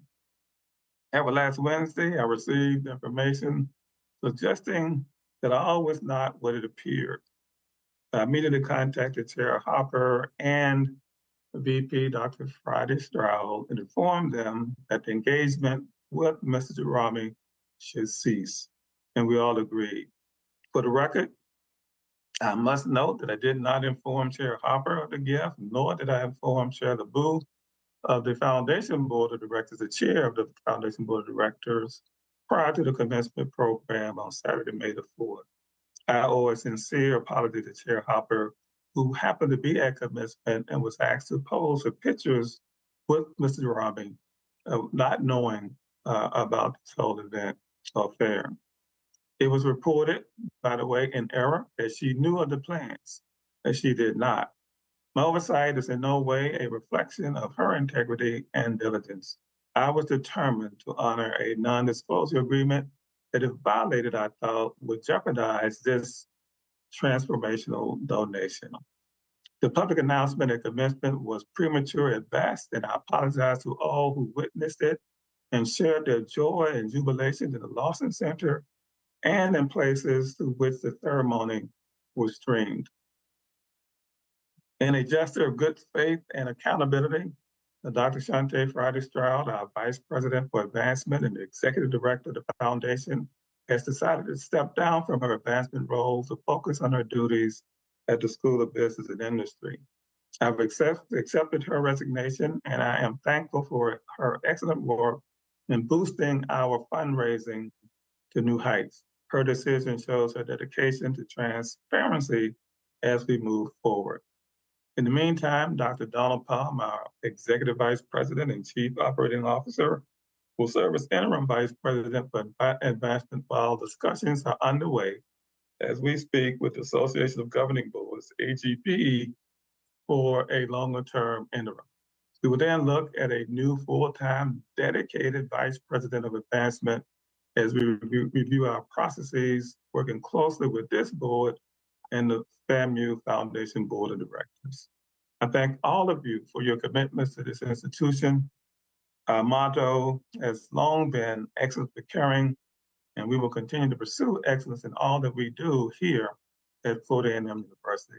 Thank you, Madam Chair, members of the board. That concludes my remarks.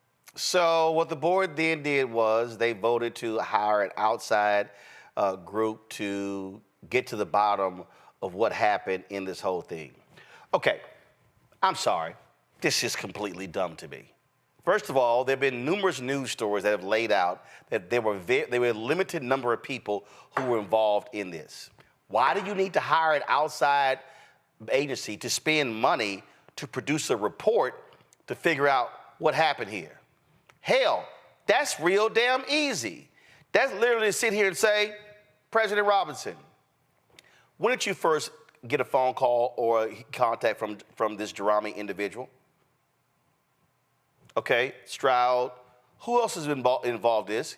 Can you name all the people who were involved in this discussion? Oh, NDA. Okay, please provide the NDA. Who signed it? I mean, you could go on and on and on. And even during the whole meeting, the board chair, y'all put the board trustees up. Y'all had the graphic up. I'm going to put it up. The board trustee, during the meeting, she talked about Kristen, how she was there to take a photo. She had no idea about it. So why was her name on one of the documents as a witness when the deal was signed? I'm not signing the damn thing as a witness if I don't know nothing about the damn deal. See, all this stuff makes no sense to me. It makes no sense whatsoever. And I sat there and I had numerous board members, transparency and accountability and using all the wonderful, great big words. But this is very simple. That is who, what, where, when, how, why. And you heard the president say the VP resigned. She had 3 jobs. She was the VP, she was executive director of the FAMU Foundation, and was dean of the business school. Okay? They ain't the only head needs to roll. And I'm not sure that that's enough resigning from one of those jobs. I'm telling you right now, several people need to go. When you embarrass your university like this, you gotta go. When you make your university look like an idiot to the world, you gotta go. And if for President Robinson to sit here and say, well, you know, some mistakes were made, dude, you were told that there were some discrepancies and you still said move forward with allowing this person to be the commencement speaker. I don't get it, and I'm telling you, Rebecca, FAMU folks can say, well, you know what, this is just our business. No. This impacts beyond FAMU and other HBCUs in the state and across the country. And if you couldn't do a basic Google search, and I understand, I asked questions last time saying, where was the general counsel? My understanding, the general counsel wasn't involved in this. What does that tell you that you have somebody who's trying to give you a $237 million gift who you have no knowledge about, who you have no relationship with? This is not like the white woman at Spelman who gave $100 million to her and her husband. She's been on the board damn near 30 years. They've given millions before. So that's a long-standing relationship. This dude came out of the blue in Texas. I get, Jolanda, you there in Houston. If this dude calls you up and say, hey, Representative Jones, I want to give $100 million to Texas Southern University, and I'm the biggest black hemp farmer in the state of Texas, 7,000 employees, you probably going to say, when can I come by your office? They never even, that boy gave an interview where he said, well, folks can find my corporate office. They didn't even know. If somebody come to you with so-called $237 million in stock, I'm going to need to see your operation. Oh, absolutely. They didn't even do that. They didn't even pull up when he tried to give $95 million to Coastal Carolina and the deal fell through. They didn't even do that. And it was out there. They could have Googled that shit. It's crazy to me, and well, let's hire an outside firm. So y'all gonna waste more money to do what people have already done in 15 minutes on Google? Jelana, go ahead with your comment.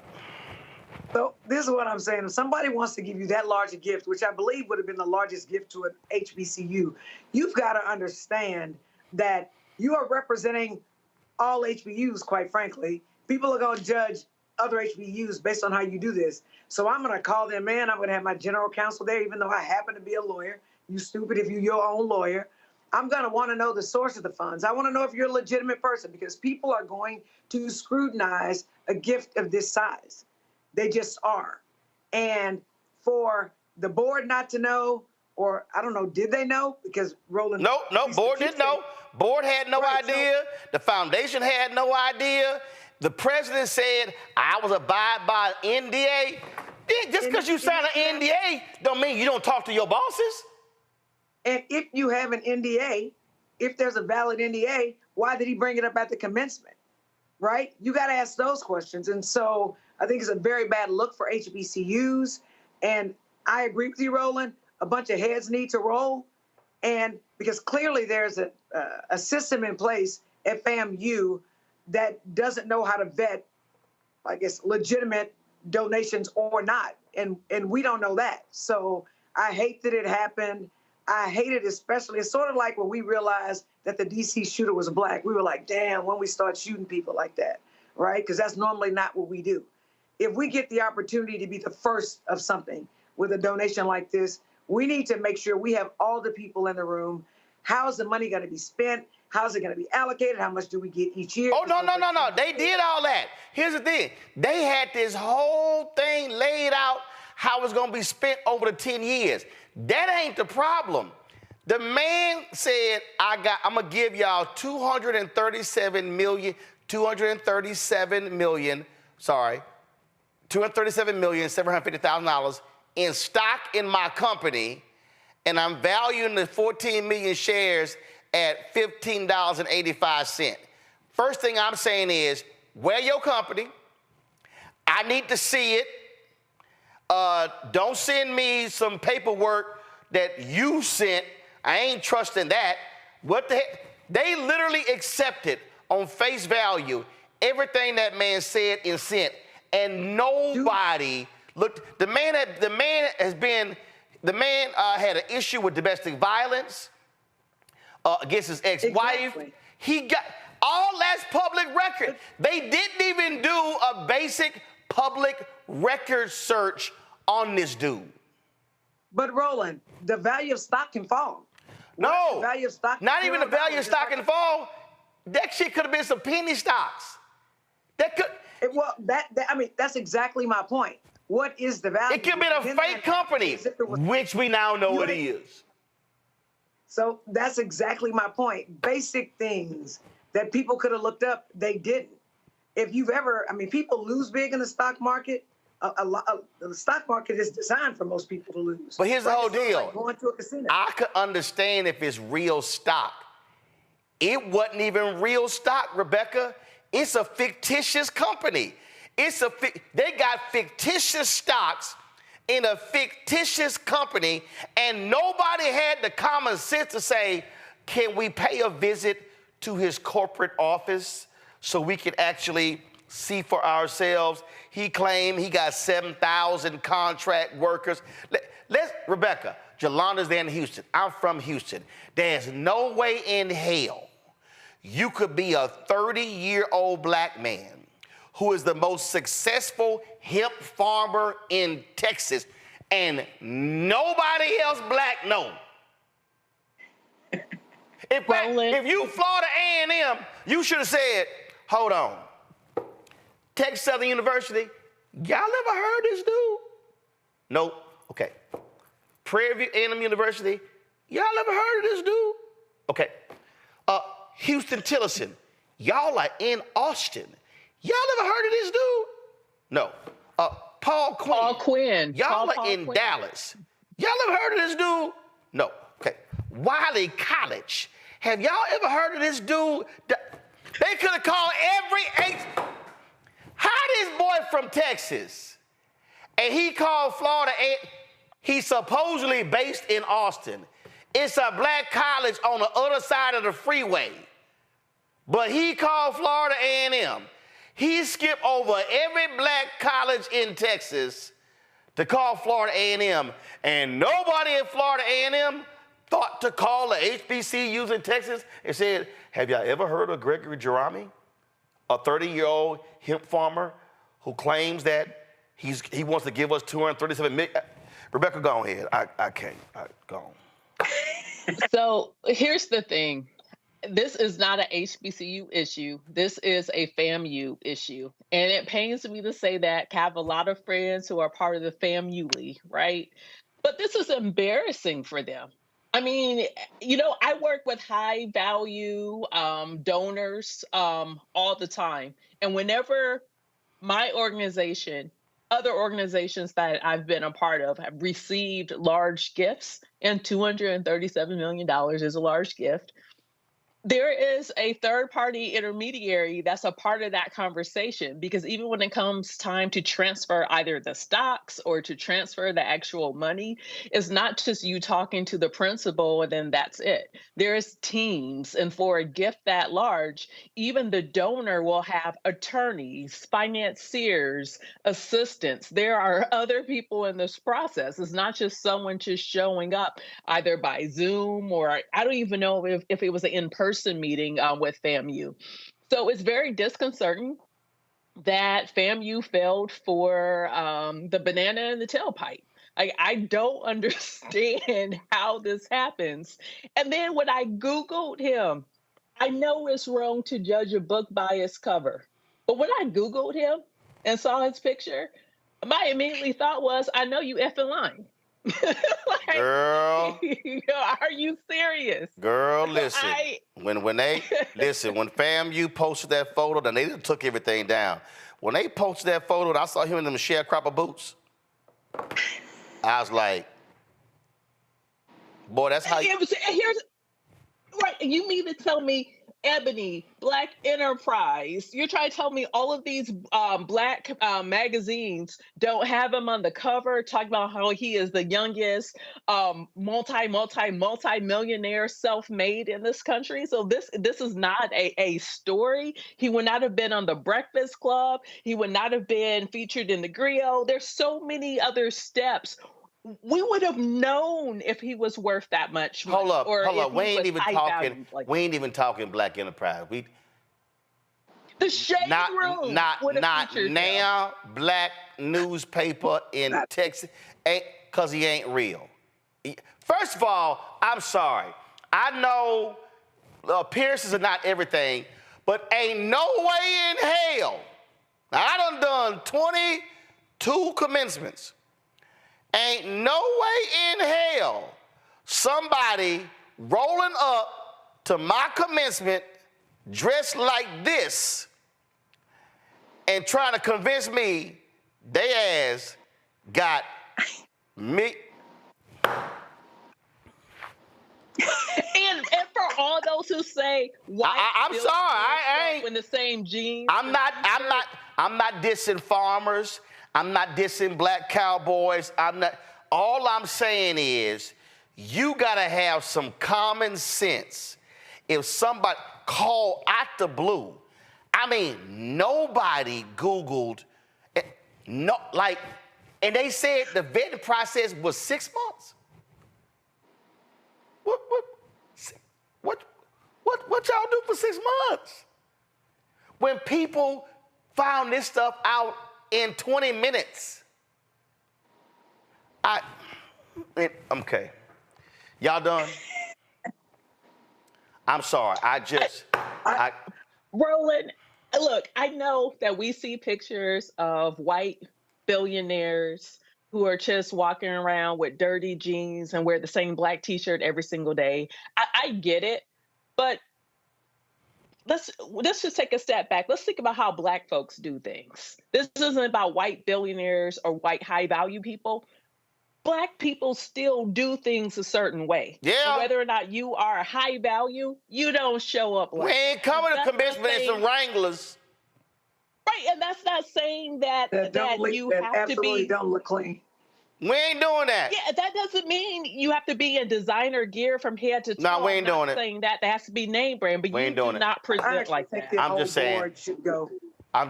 Listen, I'm sorry. Look, the board of trustees voted some outside firm. No, y'all, this literally, see, this is crazy to me. If I'm on the board, no. And it was only a handful of people. Hell, they could have interviewed all them people today. They could have interviewed all 5 or 6 people today, and you ain't got to waste another month or whatever the hell. So that's just dumb to me. All right, I got to do this real quick. President Joe Biden and Donald Trump are going to face off in 2 presidential debates, y'all, in June and September. Biden, y'all had the video Biden dropped? Oh, come on, y'all. Y'all don't have, come on now. Y'all didn't pull the video. Now you're going to make me pull the video?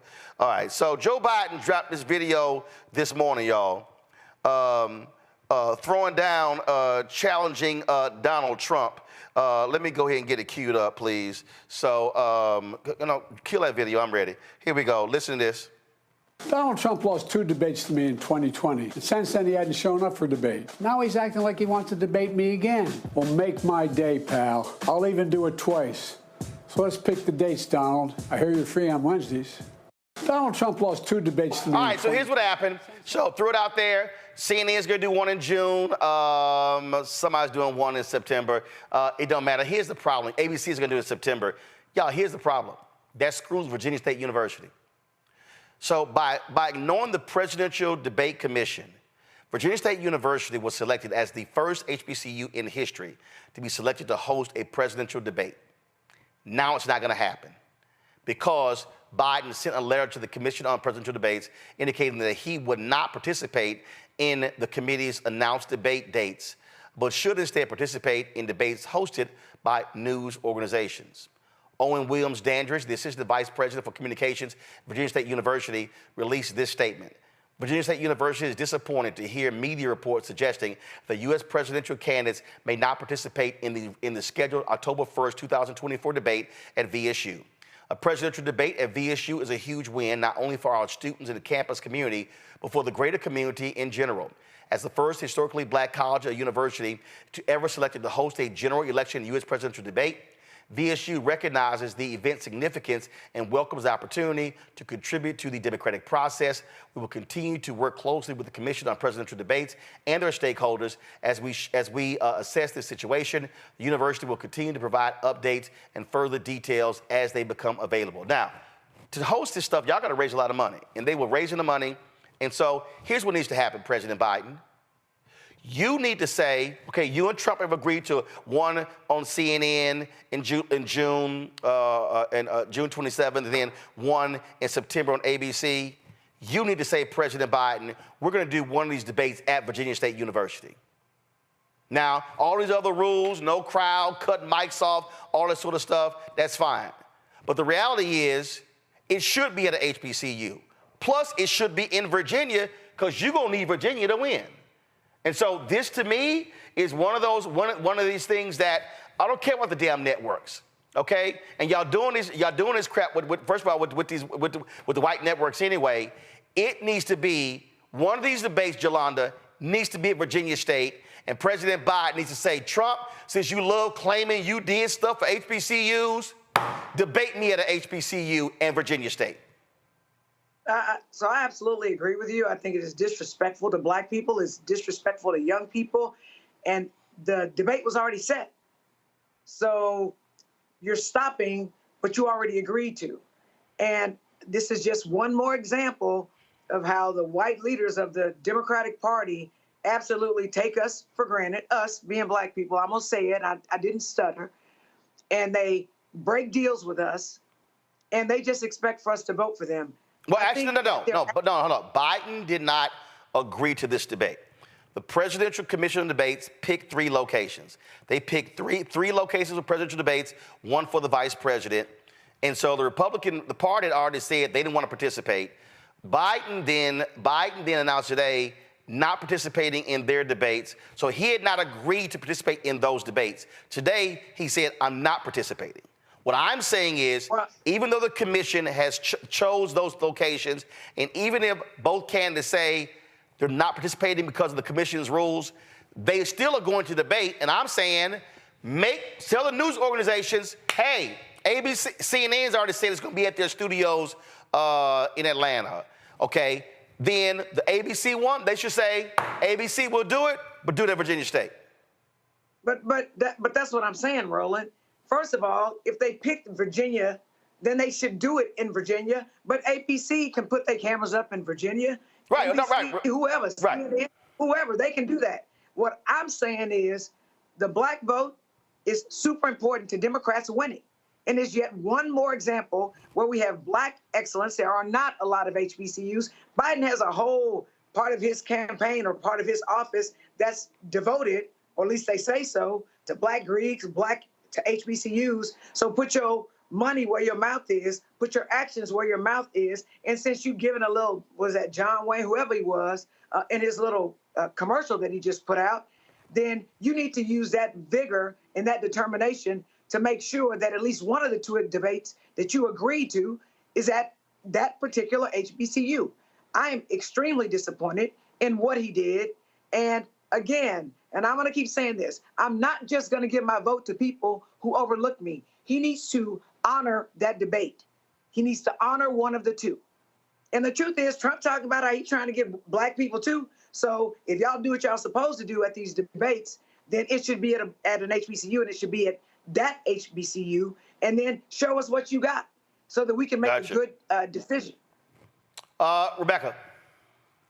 You know, it's really interesting watching this, because I think the political apparatus of the White House and the DNC, I think they're making a miscalculation here, because it's more important than ever to make sure that student voices are being heard, especially as we're seeing uprisings and protests happening across the country. And if we saw it this spring, then guess what? We're going to see it this fall too.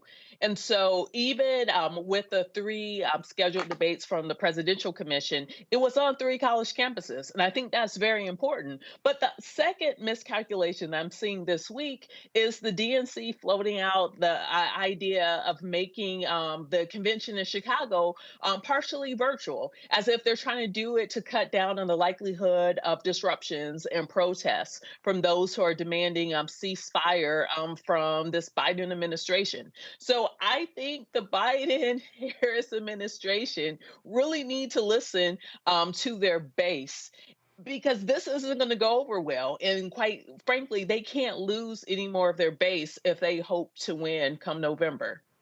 Well, again, President Biden, your campaign, y'all should do one of these debates at Virginia State University. Period. All right, Jolanda, Rebecca, Robert had to go early. I appreciate y'all being on today's show. Thank you so very much. Hey, folks, tomorrow I'm going to play the video from Congresswoman Stacey Plaskett and Congresswoman Jasmine Crockett. Because y'all know, because they called out the Republicans today for trying to have this fake hearing, okay? Because Trump made them do it. Because, Wednesday, there's no trial today. That's all these fools doing. And I haven't played the video yet, but wait till I play y'all the video. I think I'm gonna say that one, for Thursday, for Greg and Reese. Are these 5 black Republicans doing a TV show, and they call themselves the Starting Five? First thing, y'all need to get a bigger set, because y'all big asses too big on that small ass little set. I'm just saying. Just saying. All right, y'all. Y'all want to support us at Roland Martin Unfiltered? Please do so. You can join our Bring the Funk fan club by sending your check and money order to P.O. Box 57196, Washington, D.C. 20037-0196. Cash App, $RM Unfiltered. PayPal, R Martin Unfiltered. Venmo is RM Unfiltered. Zelle, Roland at RolandSMartin.com. Roland at RolandMartinUnfiltered.com. Download the Black Star Network app. Apple phone, Android phone, Apple TV, Android TV, Roku, Amazon Fire TV, Xbox One, Samsung Smart TV. Be sure to get a copy of my book, White Fear, How the Browning of America is Making White Folks Lose Their Minds, available at bookstores nationwide. Get the audio version on Audible. And I am busily signing all these copies of my book, The First. People been sending me emails, when am I getting my copy? I told y'all, I'm personally autographing, like, your name and inscription and my signature. And so I have to then sign it, package it, put it, go to the mailbox. So the books are coming. Trust me, the books are coming. I'm signing at least 75 to 100 a day. And so I had to bring somebody in to help package it as well. So it's happening, y'all. So don't worry about it. And I think my brother found some additional books at his house.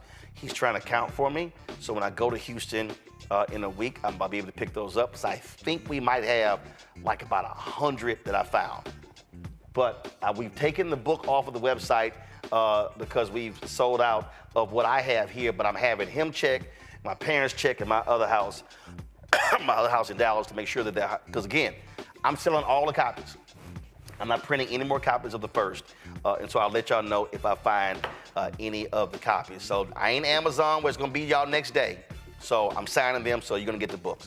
That's it, y'all. I will see y'all tomorrow right here, Roland Martin Unfiltered on the Black Star Network. Holla! Black Star Network is here. Oh, no punch! I'm real revolutionary right now. Thank you for being the voice of Black America. All momentum we have now, we have to keep this going. The video looks phenomenal. See, there's a difference between Black Star Network and black-owned media and something like CNN. You can't be black-owned media and be scared. It's time to be smart. Bring your eyeballs home. You dig?